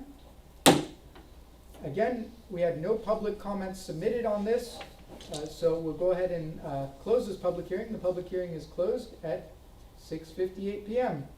12.0, Action Calendar. 12.1, Superintendent, approval to revise the attached board policy, BPs, administrative regulations, ARs, and exhibits, Es, to our policies and procedures. The revisions were provided by the California School Board Association, CSBA, fiscal impact none, pages 1 through 121. So moved. Second. Cindy's our first, Natalie's our second. Discussion? Thank God, thank you, Lord. Yes, a lot to read through, a lot of updates, mostly small corrections, but, yep, glad that we have, take on a bulk of that legal work for us. Any other comments? None, calling for the vote, all in favor? Aye. Leslie? Yes, aye. Any opposed? The motion carries unanimously. 12.2, Superintendent, approval to provide the first and/or second reading for the following proposed added Exhibit E and Administrative Regulations, AR. The additions were provided by the California School Board Association, CSBA, E3555, Nutrition Program Compliance, AR 4119.12/4219.12/4319.12, Title IX, Sexual Harassment Complaint Procedures, AR 5145.71, Title IX, Sexual Harassment Complaint Procedures, pages 122 through 143, fiscal impact none. So moved. Natalie's our Second. first, Cindy's our second. I think we can echo statements from our last one. Yeah. Okay, calling for the vote, all in favor? Aye. Any opposed? The motion carries unanimously. 12.3, Superintendent, approval of the, quote, Third Amendment of Declaration of Covenants, Conditions, and Restrictions, end quote, relating to the property adjacent to the Charles Hoffman Elementary School site, which would amend existing covenants, conditions, and restrictions, and allow the Forest Service to acquire the adjacent property to preserve surrounding scenic and popular hiking trails, pages 144 through 147, fiscal impact none. So moved. Cindy's our first. Second. Second. I'll give that one to Leslie. Okay, discussion. This is an interesting one. I'll provide a brief summary, and if at any point I'm incorrect, go ahead and feel free to correct me, Benny. But as I understand it, there is land that's currently adjacent to CHE that is owned by the San Bernardino Mountains Land Trust. And the San Bernardino Mountains Land Trust has been working with the United States Forest Service to transition the ownership of that property to the Forest Service. When this property was originally acquired by the Land Trust, there was an existing, what would it be, a real estate association or a homeowners type association that existed that our district was part of. It was the Rimwood Ranch Estates Association. It's an obscure association that's not really still active, and it comprises of something like 23 properties, and the district owns 2 of those properties that happen to be part of this. And when this happened originally, it wasn't even Rim of the World Unified School District, it was Running Springs School District. Before we were unified. When all of these little towns had their own school district. And So that's a long time ago. it's very obscure and odd, and for that reason, we are required to provide input on whether we would be okay with the San Bernardino Mountains Land Trust transitioning ownership over to the U.S. Forest Service. So they're asking for our vote in the affirmative of approving that, letting them go through with that sale of their property. I think that's a first for everyone here. But any questions as to what we're going to be voting on and how, I think it's safe to say it would not impact our school district at all. It's land that's not owned by us, There you go. and it's going to be transitioned to owners that are not us still. Right, for hiking trails. So Yeah. just making it clear, we cannot gain any money from this sale, and we're not going to. Correct. Just making sure so people understand that. That's an important clarification. Yeah. Yeah, this is a third-party sale that we happen to be required to provide an opinion on. From something And so they long need ago. our vote because they can't find all of the original folks to vote. Correct, yeah, so Because that's they're another dead. part of the problem, the 20 or 23 properties, some people, they can't find those owners to They be. need 75% of the ownership for a quorum to vote. Okay, They're dead. any other questions, comments before we go and move forward? Leslie, do you have anything there? No, my question's answered. Okay, great. Then we'll go ahead and call for this vote here. All in favor? Aye. Aye. Any opposed? The motion carries unanimously. Congratulations to San Bernardino Mountains Land Trust. As a reminder, we moved 12.4 to 7.2, so we'll skip past that and move on to 12.5. Superintendent, approval to form an Equity and Social Justice Standing Committee with board members Jordan Zarate, Cindy Gardner, Natalie Lindeman, and Jordana Ridlin named as committee members. Pages 149 through 150. Fiscal impact, none. I so move. Jordana is our first. Second. Cindy is our second. Okay, let's go ahead and open this up to discussion. You'll see the draft is also in our board packets here. It's been revised based on input from board members. And I believe this meets all of the requirements set forth from our board bylaw that governs committees. So I'll turn it over to anyone that wants to start chatting about it. Jim, I wrote out some stuff ahead of time just to be able to try and make sure that I got out what I was thinking about this, so if you guys. Please.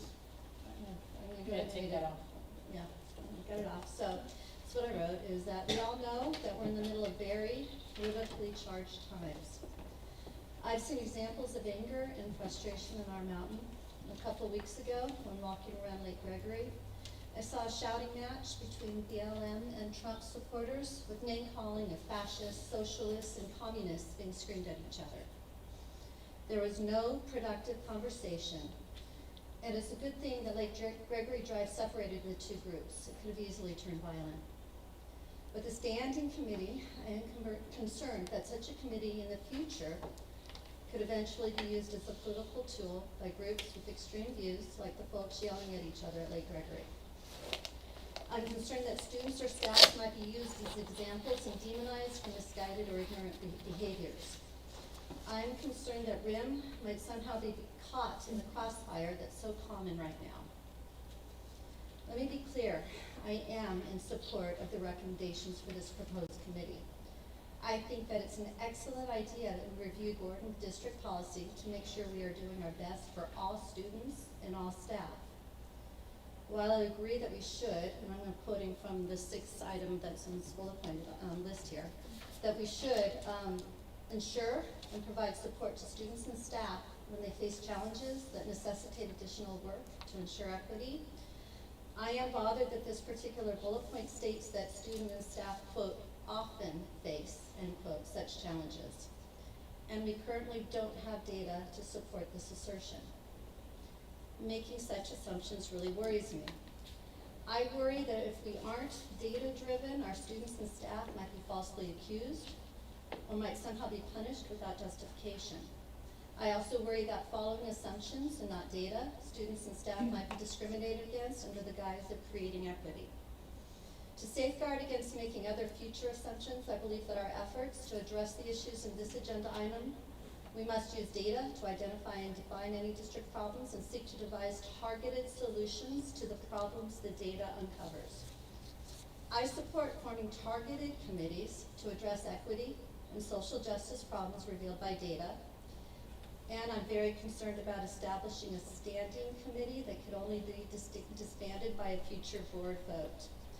I fear that this will potentially result in our students being hurt by this well-intentioned initiative. I propose instead that we do the following instead of forming this standing committee. 1, perform a complete review of board bylaws, board policies, district practices, and administrative regulations relating to equity and social justice. Modify all of those listed to make sure all of our students and staff are provided the opportunity to thrive in a supportive and caring environment. 2, survey staff and students through Kelvin or through other means to determine if problems exist and to provide definition around such problems. And then make every effort to solve such problems. I'd also urge us to seek feedback from recent young grads to gather data as well. And then 3, include as part of our governance calendar a regular, annually, quarterly review of equity and justice, social justice within RIM USD. Who do you propose does those things outside of a standing committee? Okay, as far as those things, for starters, we would have, I mean, it's the district's responsibility, as we already are doing through, we did it through the healthy, the checks, and now we're doing it through Kelvin. We're checking to make sure that through surveys where students are in terms of their feelings of connectedness, and if there are any concerns or questions, we may want to, as a district, continue to take a look at what questions are being asked. And then, like we discovered last school year, Hoffman had some really connected students, well, in general, and there are other school sites that might have displayed problems with the data, the preliminary data that we received. Looking at that data, if we see things that are of concern or less than optimum, at that point we define those problems. So it would be through our governance calendar meetings or updates that we would see if there is a problem, having a targeted committee or however our superintendent decides to address those problems. But making sure that through our governance calendar, we are keeping tabs and making sure that these things are happening. As far as reviewing the policies, that would be a targeted committee as opposed to a standing committee. So here's the issue I have, because what I'm hearing is all students, all this, we'll do it through, if we see problems, if kids, that's more of like pre-BIS, climate and culture. Equity is really taking a look at kids that during the 2016 presidential election, our Hispanic students received racist comments of like as soon as Trump was elected, and I'm not taking this into politics, but they received racist comments saying as soon as he's elected, you're going to be sent back to Mexico.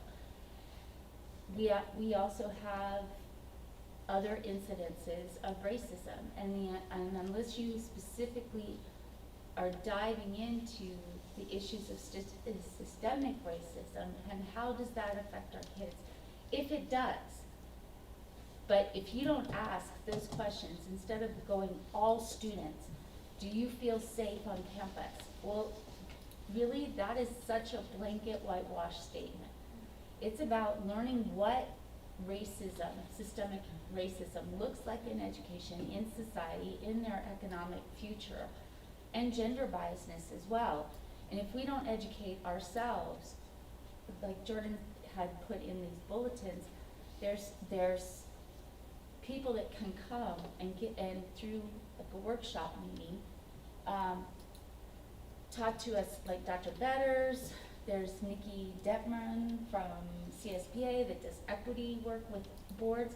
Unless we actually understand it, what that means, then using the all really is just whitewashing what those challenges are. In terms of data, it's like we really need to start looking at the breakdowns that the school, like the high school does in terms of A through G, or the AP enrollment, all those issues are equity issues, and why do they exist? And those are the questions that we need to ask. It's not about, do you feel safe on campus? What can we do to make it feel better? There are students that don't want to speak out. They don't. I understand, And I I don't think- mean to interrupt, okay? I think, going to Cindy's point, there is a lot of things that data can do, and I agree that data-driven approaches are great, but this addresses something data can be misleading, and this is something that would address a don't- cultural issue as opposed to maybe a data-driven issue. So Well, I think there's more I to think it. there's But within the committee, we're going to be looking at data, so Right, it's exactly. saying to get data first and then decide if we want a committee. I mean, I had thought, and maybe I thought wrong, is that we established that the need is that, like, just societal wise, the need is there to have a committee where we really do look at the data specifically related to And this. to work it, and then to really say, what are we doing well? What are we doing well with the, what does data say? Like, if you look at A through G completion rates, let's just say, and we look at say, Hispanic the Hispanic target, right? And we go, oh, we're doing really well, or not, but I'm just saying, oh, we're doing really well. Why are we doing well? What is working well? And how can we make sure that we continue and make that even better, to make sure that we break down those barriers for Hispanic kids, African American, Black kids, whatever. We don't have very many of them, but that's not the point. Is to really look at what is the issue of equity and how does it apply to the data that we look at. And if we don't understand what that really means, then I think that we can't have that conversation as it relates to the data that we see, and how do we translate that into those solutions that you're talking about. We can have all the good intentions of making sure all students have equitable access to educational opportunities, but if we don't understand what the challenges are for students of color, for gender, if we don't really understand the long-term challenges they face and how we can change that dialogue for them here when they're K-12 with us, that's really about equity. And it's not about lowering the floor. We never want to lower the floor. The AP exams to pass with a 3 or 4 are always going to remain the same. We're not lowering the floor because we're opening up all access to all students to take those AP classes. We're not lowering the floor by this California state met or exceed standards, and A through G completion is set by the universities. So we're not talking about lowering the floor, but if this is the standard, or this is what we want the target to be, and this is where our students of color or gender or whatever we're looking at is down here, it's like, okay, how do we get them to the same floor? But shouldn't we be looking at all students, as far as being able to raise that Then, goal? then Because you're we not, have- then you miss because the we have- point. Do we not look at all students? I think this is, we do look at all students, and I All think this is giving us the time to focus specifically on who? targeted population. Who are those targeted populations? Exactly. No, who are those targeted populations? Hispanic, Unrepresented. Who is unrepresented? Foster Gender. youth, yeah. the homeless. What about those students who may not fit any of those criteria, but are hurting and lacking? Maybe there is not a financial issue, but there is an But that's absentee a parent. different discussion that we have within the LCAP, within all those other discussions. This is about recognizing that somebody's skin color or the sex of their body can determine the economic outcomes of their life and issues. And unless you really take a look at that and understand that and start looking at your policies and practices and the data and the supports, what works for all children, or the white student group, does not work for a Black child, maybe, and you just need to recognize that. How do you recognize that? And how do you apply what you know to understand what it is to be a student of color. You know, we're women, sorry, Jordan, but I'm just saying, so we understand those ceilings, those glass ceilings for corporate America, for the film industry, for being a superintendent. What you say that, or a woman in technology. And so why, and how do we understand it, and how do we change that dialogue within our own students? So that our students, when they graduate, go, I know I have challenges because of skin color or gender, or even religion at times, but how do we have given them the best possible tools to change that dialogue that has always been challenging them, with everything from redlining to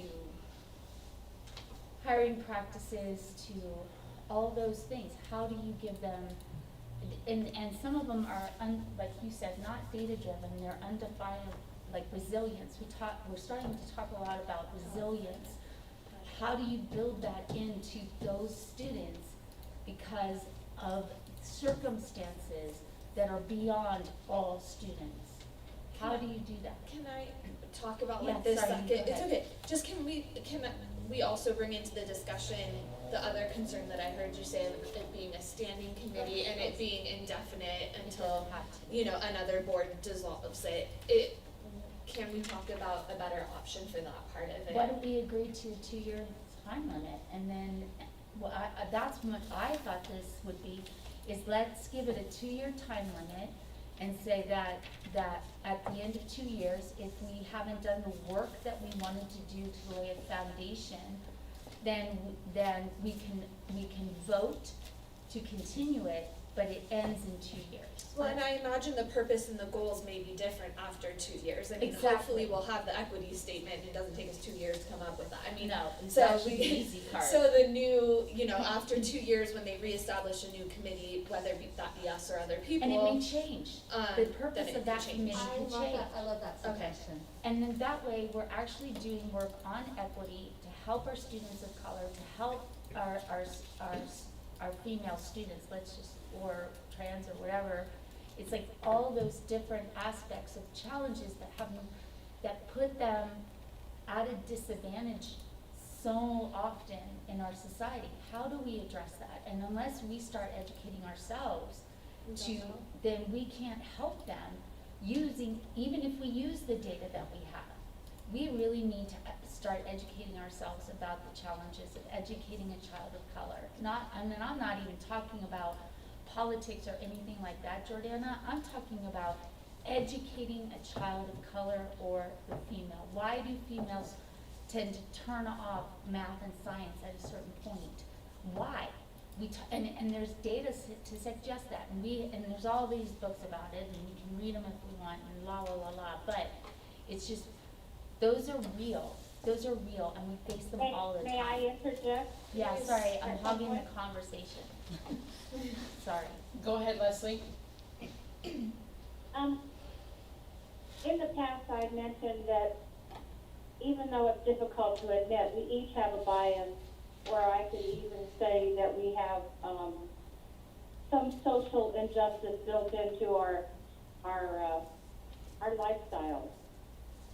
One of them is myself being a female, and I understand from the world history and world economics, when women are educated, we have a healthier nation and we have a more prosperous financial nation. Something that has been of a concern for me is I have noticed that we have not represented our pregnant teens on our mountain. A number of years ago, we disbanded a small class of pregnant teens that were being tutored, similar to what we have is our choice classes, our home choice classes. That has been something that was dropped just because of a couple of dollars. But if those girls didn't graduate from high school, then we are affecting our community, we are affecting the health of their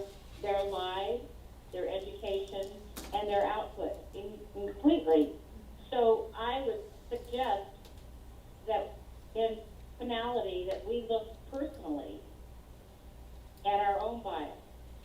And that's something that, And that, oh, go ahead, Leslie, I'm sorry. before we can go into what equity is, we have to be able to look at where we have bias.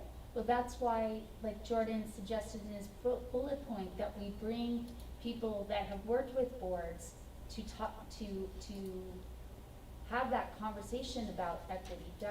San Bernardino City Unified, Dr. Margaret Kell and Gwen Rogers said that Dr. Betters worked with their board, on this issue. Just that no one here We're is not apathetic.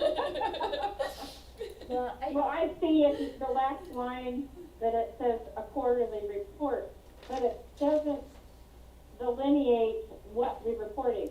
That we met 3 times, that we spent an hour and a half going over something. I want to see accomplishments, goals, objectives, Right, but objectives But and that's goals. because the committee It hasn't hasn't met to started define yet. those things. We don't have goals because we're not, Okay, the board isn't supposed to create the committee's goals. The committee is supposed to create the committee's goals. And just to be clear, it does say quarterly update to the board and a progress update. So I get it, it might be too vague, maybe we should, you know what, it's upon creation of the committee, you start defining that stuff. Right now, we're all about, do we want the committee, yes or no? And, you know, I actually kind of like the little light bulb, aha, I should have had a V8. I think that's true, is that not giving it a timeline encourages whoever comes into the board that you're gonna put in the work as well. That this is an expectation that's been set up that, and then by that point, by the time a new board member comes in, kind of like a climate has been, hopefully, a positive climate of work has been created, and so when somebody steps into that, usually it's like, oh, this is what we do and this is how we do it. Oh, okay, I can't be yelling and screaming and hijacking the meetings and doing like, you know, because I mean, it's not within. we're all aware of the fact that in 2 years, there's going to be potentially Another 3 new people, a new board. There's gonna be potentially 3 other people, who might not be you and I, and setting them up with the expectation that this is continuing past us. It's bigger than us sitting in this room, and this work needs to continue for our district's future forever, I think is a good. I like the frankly, way if you it said wasn't just, you know, if it wasn't something like, you know, if we weren't interested in something like this going on with future boards, then we'd do a superintendent's committee. Right. Well, And I the don't think superintendent right. could unilaterally, as they come and go, as, you know, one day Michelle retired, we'll have a new superintendent. She's not retiring. One day, a new superintendent could say, well, yeah, I don't wanna do that, so I'm going to dissolve the committee. So by having a board committee, it doesn't allow that opportunity to unilaterally be dissolved at any time. They'll have to have a discussion to dissolve this, rather than it just end and the next board not bother doing anything about it. Right. Right. And again, it's a much bigger issue than just us. It needs to continue on. I think I agree with that. I'm I agree with that. supportive of it not having it end. So, okay, we've Debated this to death. we've debated on the committee type, we've debated on the time frame. We've talked about committee purpose. It's fine as cause we can redefine it and refine it once it's been established. So I'm not so hung up on all the bullet points because of the words, but is not limited to. We Right. can do what we need to do. So the motion on is to approve the standing committee. So let's call for the vote. Dana, looks like you're thinking.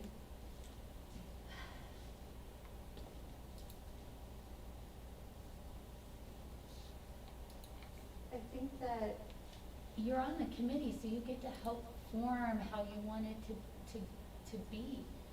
This is in the infancy, so we all get to set the foundation for how this is to operate. I can't support it being indefinite. That doesn't mean that I don't believe in the purpose behind That's it. okay, well then we can call the vote and And then can you vote just, accordingly. yeah, exactly. Or if you'd like to go through the, the due process of it, then you can propose an amendment and see if it's seconded. And then No, if so, then we let's- can do that vote. It sounds like we can vote on this. It sounds like we can, but I wanna make sure she She goes can, through her options if she Yeah. wants to exercise any of them. if nobody seconds it, If then it nobody, dies. yeah, But then do we vote for the original one? If it, yes, Oh, yes. that's what would happen if the motion failed. But it doesn't sound like there are any committee options based on our bylaws. no, So I cannot, with You- my following our bylaws, I cannot You provide can't. any other options. no. You could, You could ask for the time frame to be set, correct? That's what Correct. she could request. and that's, let me read that little paragraph there for us. It's not clear. Upon establishing a committee, the Yeah. board shall clearly define the committee's purpose, any timeline for completion of assigned responsibilities, Assigned responsibilities. any stakeholder groups or individuals to be represented on the committee, length of time that committee members are expected to serve, and expectations for reporting to the board and/or the superintendent. So you have the committee member term, which is 1 year, so that's that expectation. I didn't hear a time frame for the committee's existence. I didn't Exactly. hear that. That's what. So, and then the other interesting part, just to be clear, unless specifically authorized by the board to act on its behalf, the committee shall act in an advisory capacity. Right, Right. And we but we haven't, all knew that. I just wanna make sure that was clear too, because we haven't specifically given, It's, um, it's, because right in the purpose, it says developing and referring recommendations to the board of trustees, right, which The committee includes does but is not nothing. limited. Yeah. right, so that's advising the board. Okay, so that's fair, any timeline for completion of assigned responsibilities Is not, is no not timeline. necessarily how long will the committee exist. right.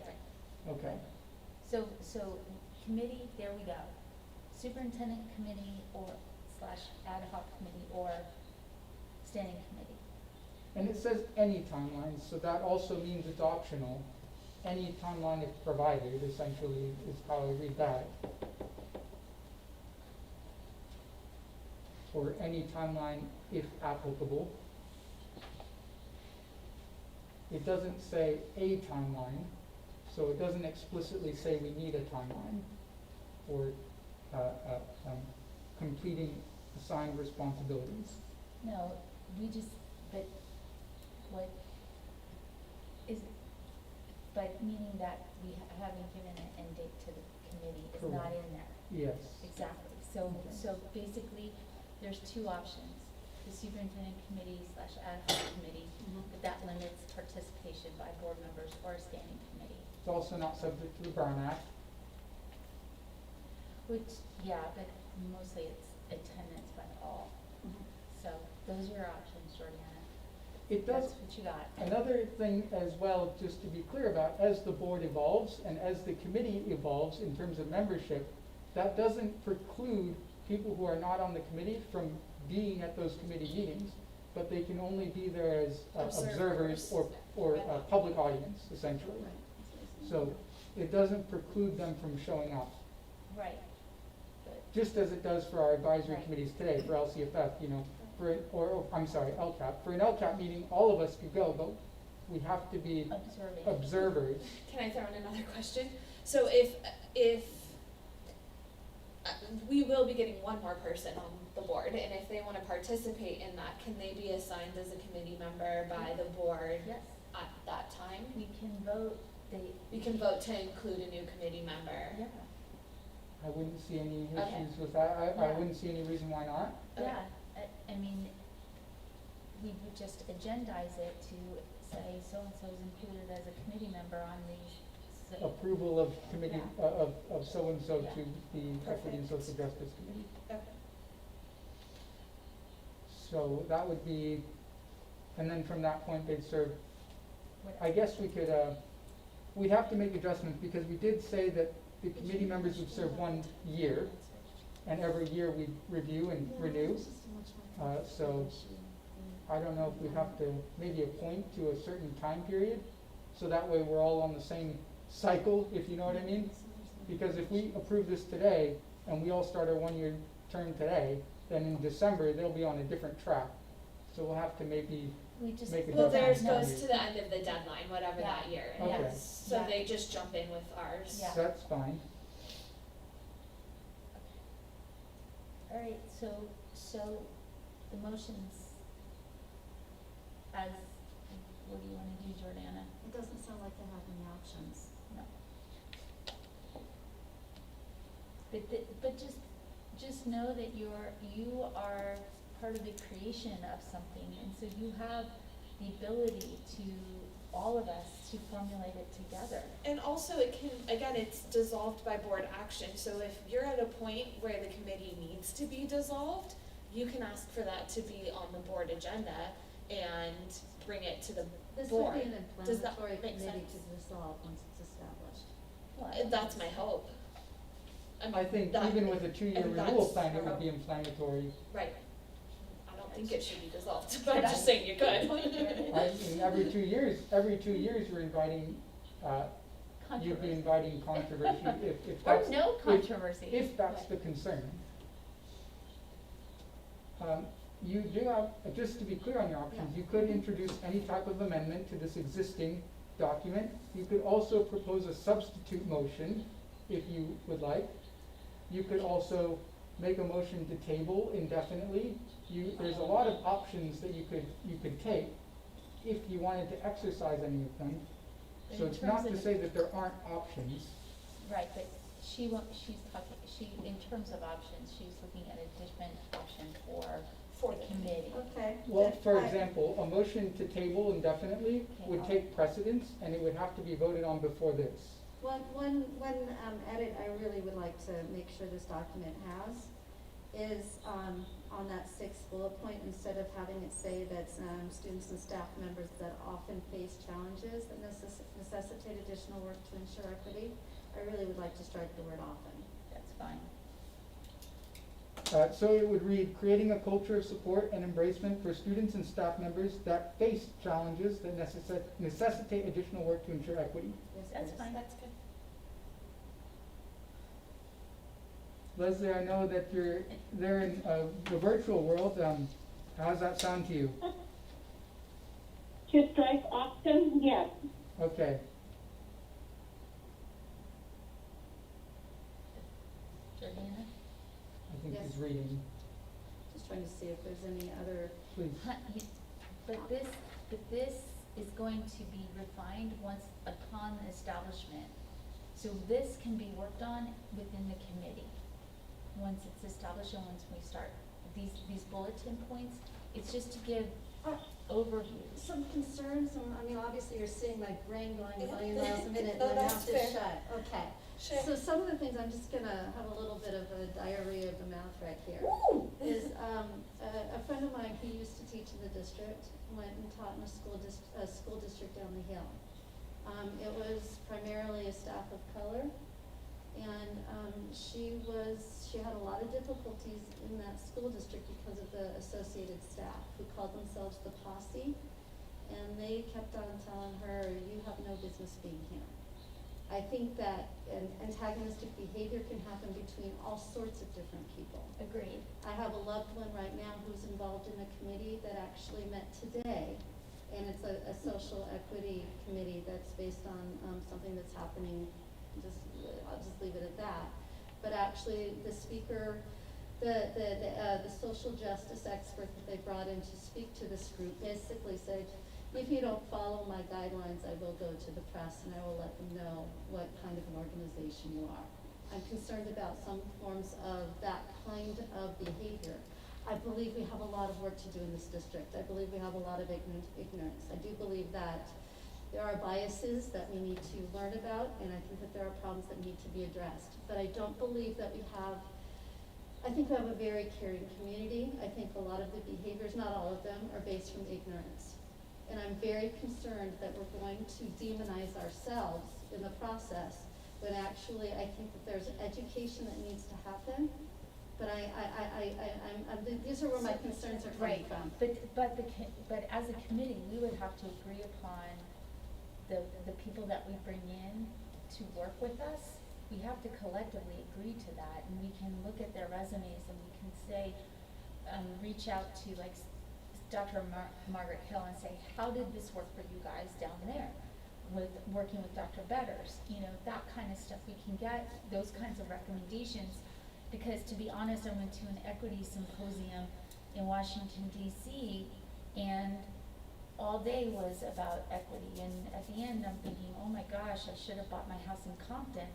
I'm a terrible person for not real, and it was just because I was being hammered. There was one speaker, like what you talked about, that was just like a sledgehammer, and I agree. That's not the kind of approach, and that's not what we're really targeting. What we want to do is really help the students of color and gender, and we need somebody that helps us get there. We don't need a sledgehammer to our faces. And to me, your concerns are exactly why we need the committee.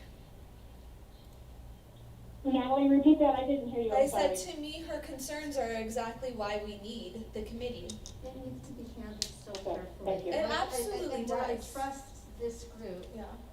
it's the, But if you're I don't allowing, want it to be used as a tool to somehow But- make it seem like our community but if you're is allowed, not the caring community that it generally actually is. so then you need to be part of the fruition of this, and not be fearful, because if you're fearful, we're just gonna stay stagnant in one place.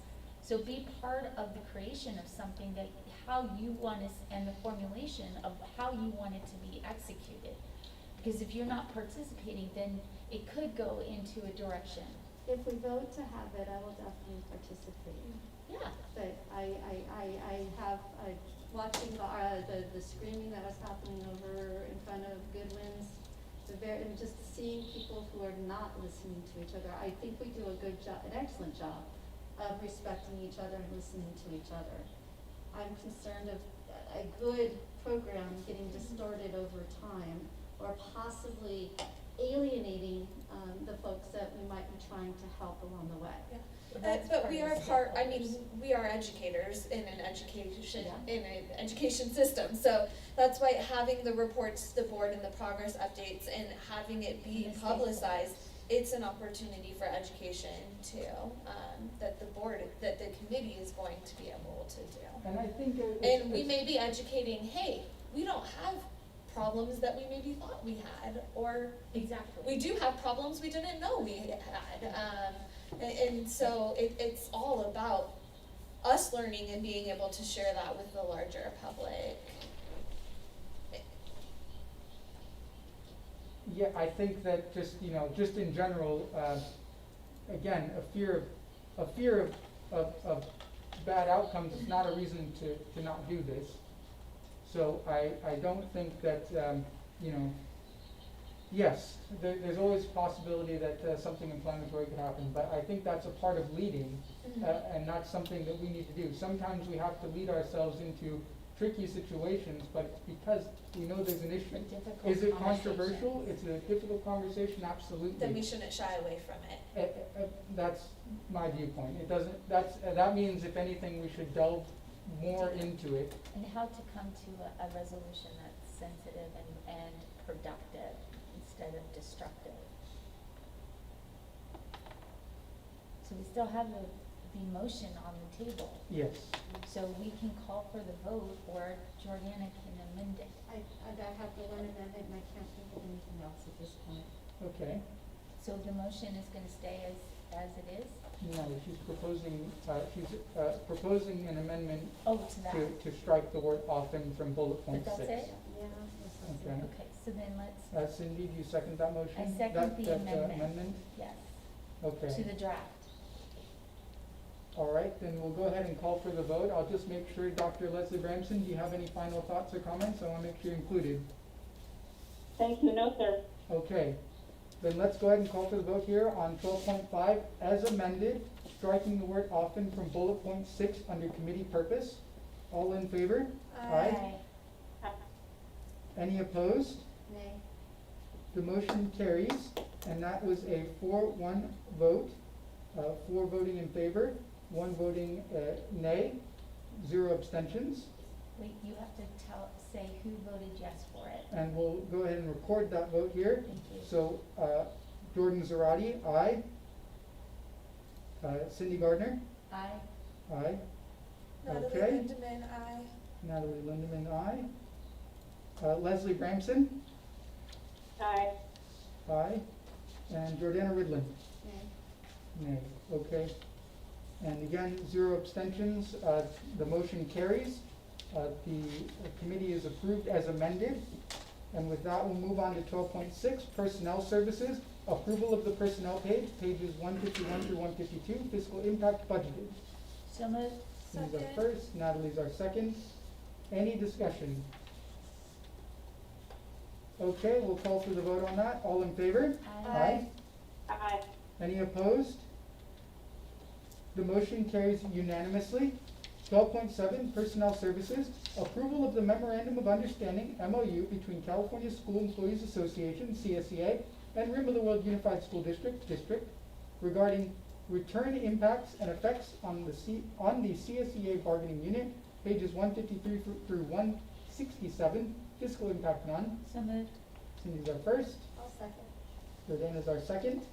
Discussion. Any questions? Okay, we'll go ahead and call for the vote there on this. All in favor? Aye. Any opposed?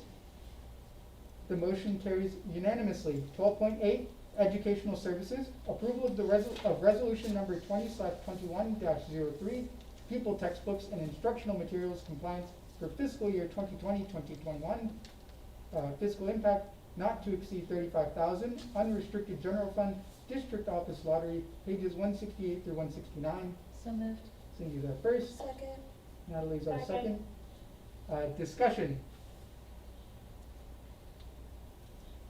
Okay, we'll go ahead and call for the vote then. All in favor? Aye. Any opposed? And Dr. Bramson, how did you vote on that? Aye. Okay, the motion carries unanimously. 12.9, Business Services. Approval to make a contribution from the General Fund 1 to the Cafeteria Special Revenue Fund 13 for fiscal years 2018-2019 and 2019-2020. Page 170, fiscal impact not to exceed $245,171.27, unrestricted general fund. So moved. Cindy's our first, I second. Jordan is our second. Discussion? Okay, still works my last nerve. Yes. Yes. Seriously.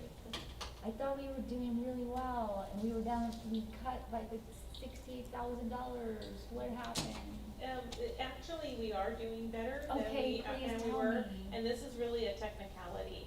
So starting in 2018, the county superintendent of schools district financial services division required us to bring to board, which we did last year, the amount of the current year loss, which resulted from bad debt. Last year, we brought a bad debt statement Right. to you. And so last year, we had a contribution to be made. Normally, you don't see the contributions in a formal board action. No. When we contribute to transportation, to maintenance, to special ed, that's just an accounting entry. Right, we see it in the You budget. see it, and Right. it doesn't Still glare works out my at you. nerve. And, but starting in 2018, we had to bring it formally each year to board, and we followed the template from the county schools. The template didn't include, they included the amount of the loss that was resulted from bad debt, but not the total loss. They really Okay. changed their mind for some reason and said, we want the total loss, and then just say how much is bad debt. And so the 2018-19 had already been budgeted, and already, actually the transfer was, had taken place, and it was just sitting there on hold, and we found out this is the reason why. We decided just to bring both years to board, and we budgeted. Okay. So we budgeted, in 2019-20, over 150,000 of a contribution, and it ended up only being 98,000. Right, I thought we And reduced that's it. without even the layoff that we Okay. wanted to do, and then with the governor's action, we couldn't, and that was about going to be even another $60,000. Okay. So we made a lot of progress this year, Okay. and the. So this is, okay, It's got 2 it. years combined. This is Yeah, I 2 know that. years worth.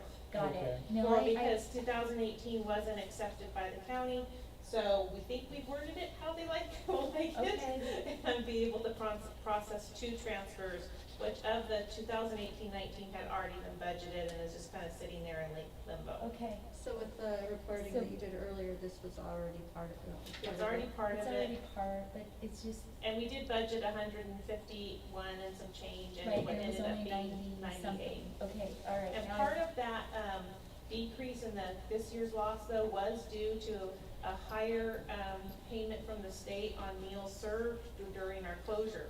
So one of those silver linings with, the pandemic is because we were serving everybody free, that the free lunches are, paid by the state at a higher rate. And so we actually had, even with increased food costs because of the grab and go, we got paid at a higher rate for those meals. Okay, So that So- contributed to it a lot. So we so we're expect, still, sorry, oh, go ahead. one more thought. So we are still working on getting to someday, Really a break even. Thank you. Cafeteria should be, Break even. working at a break. Okay. So we should expect 2020, 2021, this number to look a lot better. You know, with, we served the first 3 weeks at the, Normal. without being Yeah. everyone, Right, and the waiver free. kicked in The waiver August kicked in, 31st. so I think we're going to have a month where our meals per labor hour are going to be pretty dismal. Right. So, I can't, and we couldn't do the layoff that we wanted to do. So, I don't, depending on how So she's that, breaking it bad to us. Not that we Right. wanted I to do think that, we're we still needed going to to. see an improvement. Will it be, 40,000, $60,000 of improvement or not? We're going to have to wait and see, but Right. Okay. And the waiver, I know is told me end of December, correct? they But expect it to be be, to the end of the year, Mhm. but right now it's to the end of December, right? yes, Okay. Okay. All right, yeah. let me tell you, we went through all those waivers, at Sandabs, and I thought my head was going to explode. Okay. All right. Well, thank you for clearing that up. Any other questions? We'll call for the vote on this one here. All in favor? Aye. Any opposed? And Dr. Bramson, how did you vote?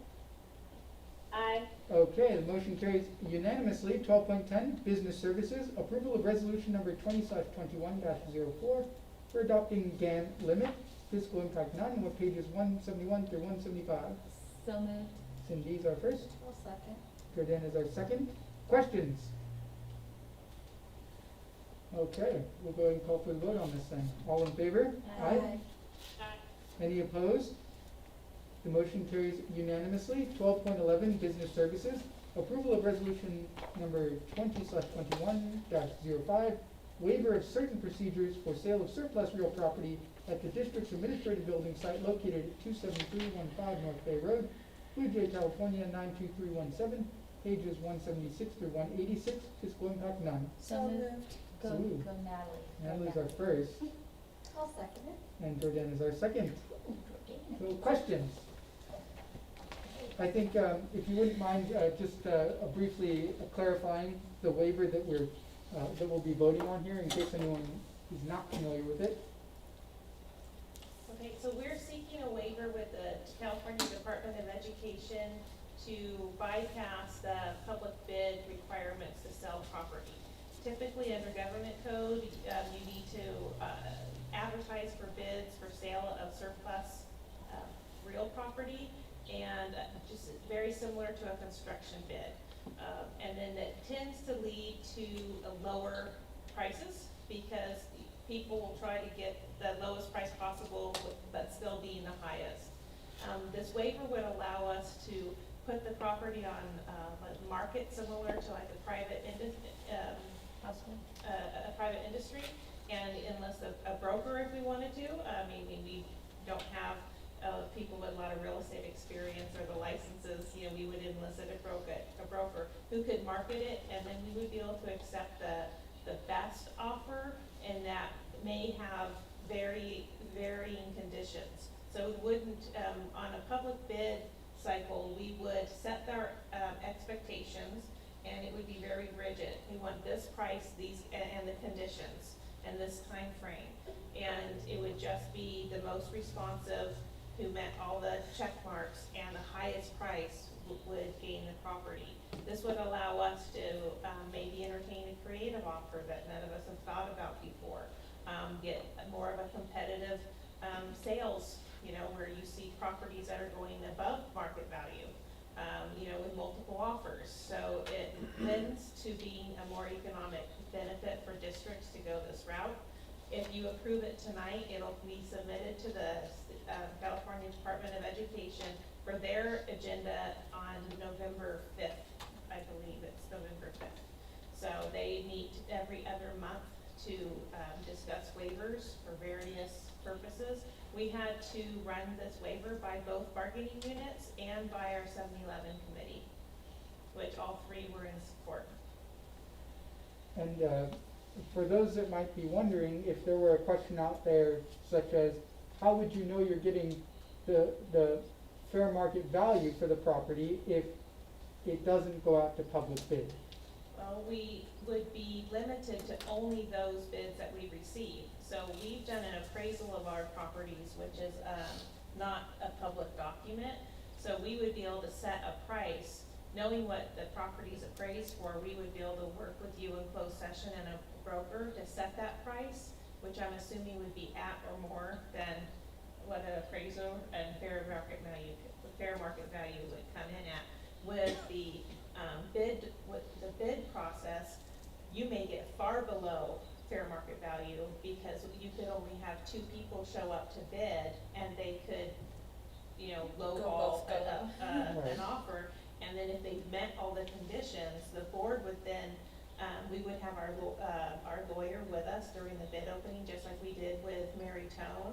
And there would only be certain circumstances where you could then reject all bids or not and start the process all over again.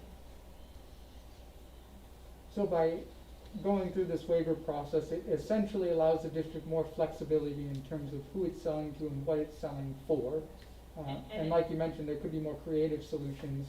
And it tends to lend higher prices for the sale. Gotcha. That makes sense. Any other questions? All right, let's go ahead and vote then. All in favor? Aye. Aye. Any opposed? The motion carries unanimously. 12.12, Business Services, approval of resolution number 20/21-06, waiver of certain procedures for sale of surplus real property, Valley of Enchantment vacant land, pages 187 through 197, fiscal impact none. So moved. Cindy's our first, Second. Natalie's our second. Second. Okay, discussion. Same thing. Yes, same thing. Let's go. All right, let's call for that vote then. All in favor? Aye. Aye. Any opposed? The motion carries unanimously. 12.13, Business Services, approval of the unaudited actuals financial report for 2019-20, page 198, fiscal impact none. So moved. Oh, Cindy's our first, Second. and then Natalie's our second. Discussion? Good job, Jenny. Yeah, Yay. thank you for that report. That was good. A mixture of news for our future. Way to encapsulate that one. Okay, thank you. Anything else? Okay, let's call for that vote. All in favor? Aye. Aye. Any opposed? The motion carries unanimously. 12.14, Board Governance, approval of the 2020-2021 school board goals, page 199 through 201, fiscal impact none. So moved. Cindy's our first, I'll second. Jordana's our second. This is also in your board packets. If anyone's curious to breeze over them, this is what we've been working with for a little while now. So, All right. any recommendations, changes, adjustments, or are we all okay and want to vote? Want to vote? Thank you, Cindy, for doing the revisions. Oh, well, thank you for meeting with Michelle and I so we could set success indicators. It was a joy. I'm not being facetious. Okay. Dr. Branson? Yay. I have, I have one alarm going off on my phone that I can't shut off. On page 201, second to the last line, I wasn't sure of my grammar. Should there be an S on the word, well, that's 201.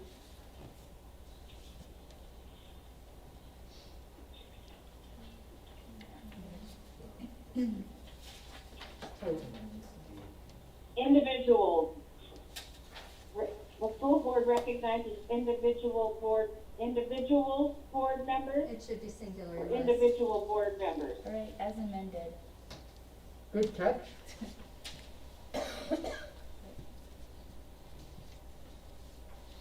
Correct? Yes, Yeah. Not plural? yes. Correct. Okay. All right.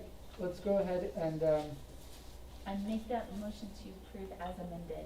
okay, do you have a second? I second that, yeah. Wonderful. So we have before us 12.14 as amended. All in favor? Aye. Any opposed? The motion carries unanimously.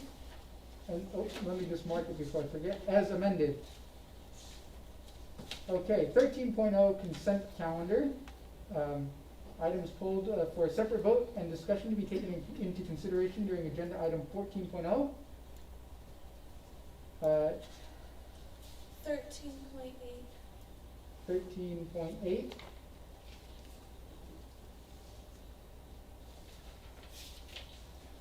I wanted to pull 13.5.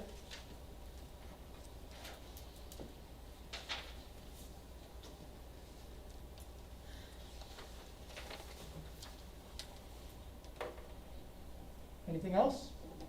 Okay. So, with that, we'll be moving forward with 13.1, 13.2, 13.3, 13.4, 13.6, 13.7, 13.9, 13.10, and 13.11. Do we have a motion? So moved. Cindy's our first. Second. Leslie is our second. Any discussion? None. Calling for the vote. All in favor? Aye. Any opposed? The motion carries unanimously. So, 14.0, items removed from the consent calendar. Item 13.5, business services. Approval of Apple Store for Education Institution proposal number 21044271112 for Charles Hoffman, Valley of Enchantment, and Lake Arrowhead Elementary kindergarten classrooms and various educational specialized classrooms around the district, pages 220 through 222. Fiscal impact approximately $108,774.80. COVID-19 relief fund. So moved. Cindy's our first. Second. Natalie's our second. Discussion. I wanted to pull this one because it's a really interesting one. We already approved everything for Chromebooks and going one-to-one. Going with Apple for kindergartners, I think it makes great sense from a tablet perspective. It's much easier for kindergartners to handle a tablet device. It's much more interactive and tactile, and it makes great sense why we would do something like this. Michelle, do you want to kind of speak to it from a technology background in education? For the iPads for the special ed and kindergarten classrooms, we did have our teachers vote if they wanted to have the Chromebook, and for the little ones, very difficult as they're learning letters to use the keyboard. So there's a lot of programs that are available on an iPad that they can use that are much more friendly than trying to get a kindergartner to navigate an entire keyboard. So a lot of districts that adopt technology tend to adopt the iPads for grades K to 2, for example, but it is a different, ecosystem. It's a different platform. There's different things we have to do to configure those devices for working within the network. So I'm sure Mark's right on top of all that stuff from Apple. It's much easier than it was 8 years ago when they didn't have platforms for helping districts integrate their devices into their networks, so I think our teachers and staff are very excited about the opportunity to choose for kindergarten. I like that there's definitely choice, and again, it just makes good sense to go with the tablet type of thing for kindergartners and special ed, as opposed to forcing them on Chromebooks. Anything else? Okay, we'll call for the vote on this item, again, using COVID-19 relief funds. All in favor? Aye. Any opposed? And then Dr. Bramson, I didn't hear how you voted there. Aye. Okay, the motion carries unanimously. Moving on to item 13.8, business services, approval to file a notice of completion with FASM Creative for the mural replacement project at Rim of the World High School, pages 250 through 251, fiscal impact none. We have a motion. So moved. Natalie's our first. I second it. Second. And, Jordan. Jordan is our second. Discussion. I just pulled this because they're so beautiful and I feel like we need to highlight how gorgeous they are. I love that I get to, now going to work, I drive on the rim, so I get to pass them every day and I absolutely love them. Yesterday I pulled into the football field and saw the one in the back, and it It's just beautiful. gives so much of that pride and sense of community back to our school in general, or the high school. It's gorgeous, we all know that, but they did a marvelous job. I'm very happy we went with them and that it was someone local, and the whole project turned out great, I think. I was really excited that we were gonna be able to get the murals up there, and with the digital images, I thought they looked really fantastic. But the scale of them It's impressive. is really, I didn't envision them being so large, and it fills the space beautifully, and I couldn't be more pleased. And then I know I talk about it every time, but just a reminder on those murals, that funding was designated for that purpose when it passed, when Measure W passed back in 2012. This money was allocated, and again, because we completed all of our projects under budget and on time, we were able to include the mural cost right back in there as it was scheduled for. So again, a big kudos to everyone involved in making that happen. I saw Paul on campus today. And some of the DSA All our project managers. and the We all love signs. Paul. Love Paul. He's my favorite. He's up there with Ron Bennett. TMI.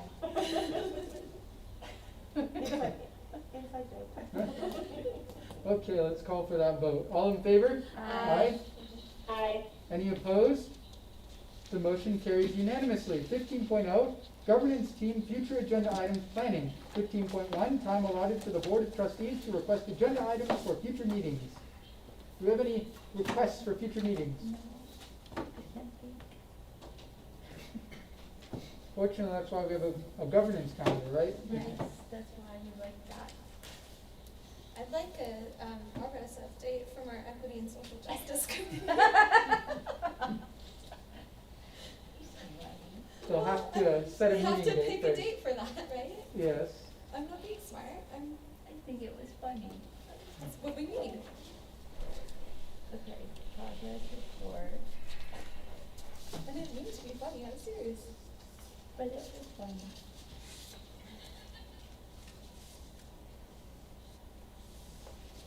I suspect the progress report that we'll get by our next board meeting will be the Equity and Social Justice Committee set, their first meeting date.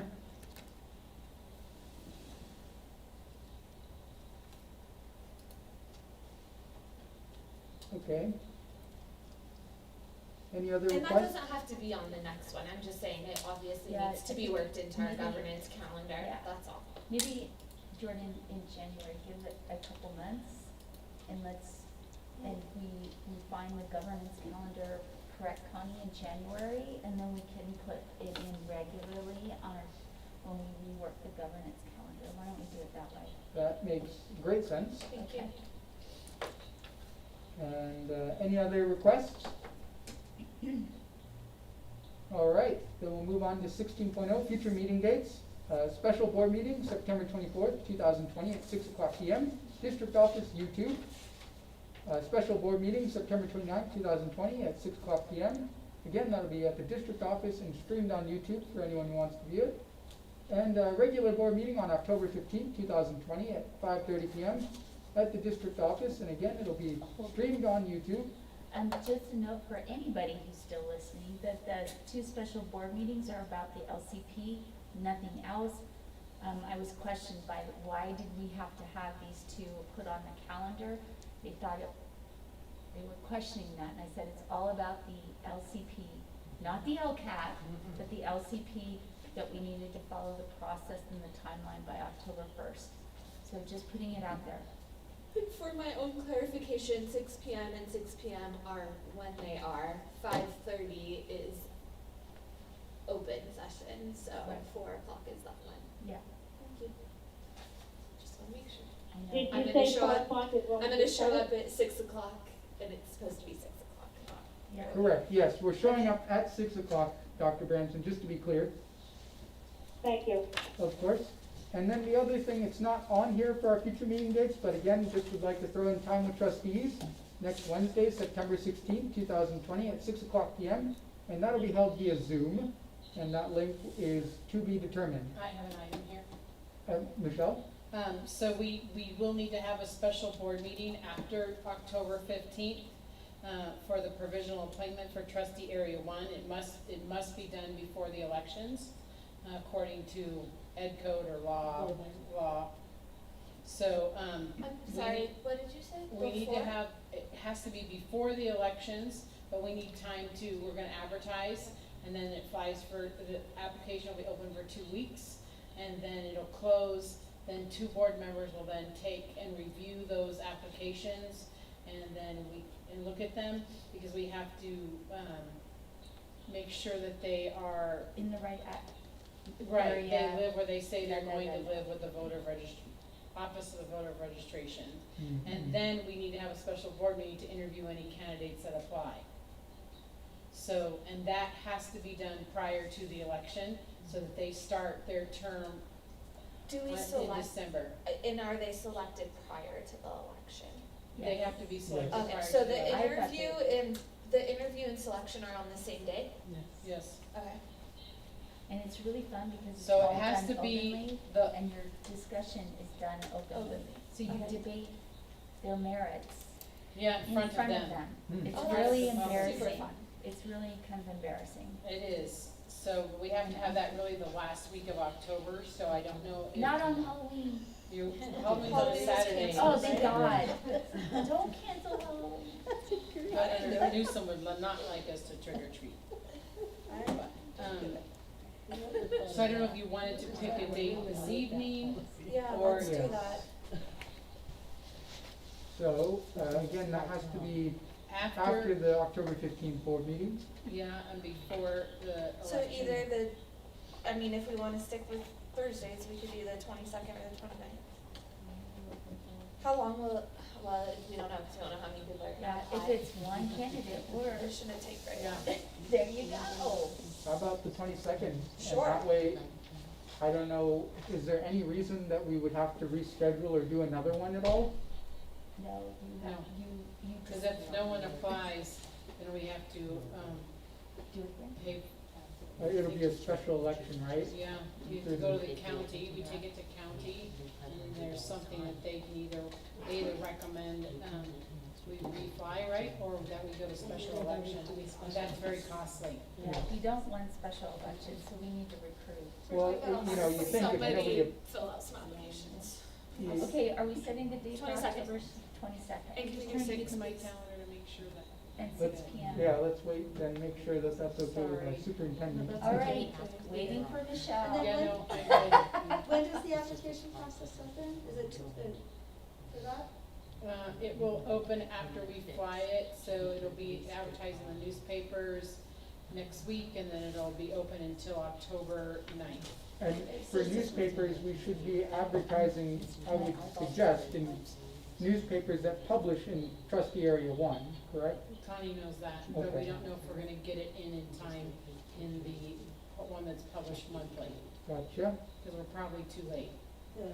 So it's, so if it's October. It's gonna be advertised in at least No. 2 newspapers And on our website. and on our website. Will that be the board, using it on our website? Yes, And is that, what time did we pick? 6 o'clock. Okay, Sorry. No, it's okay, it's okay. that makes Don't good bother sense. about it. No, I love my job. Okay, Is that date okay for you, Michelle? yep. Woo! Michelle has an October open spot. yes, and let's make sure that's clear.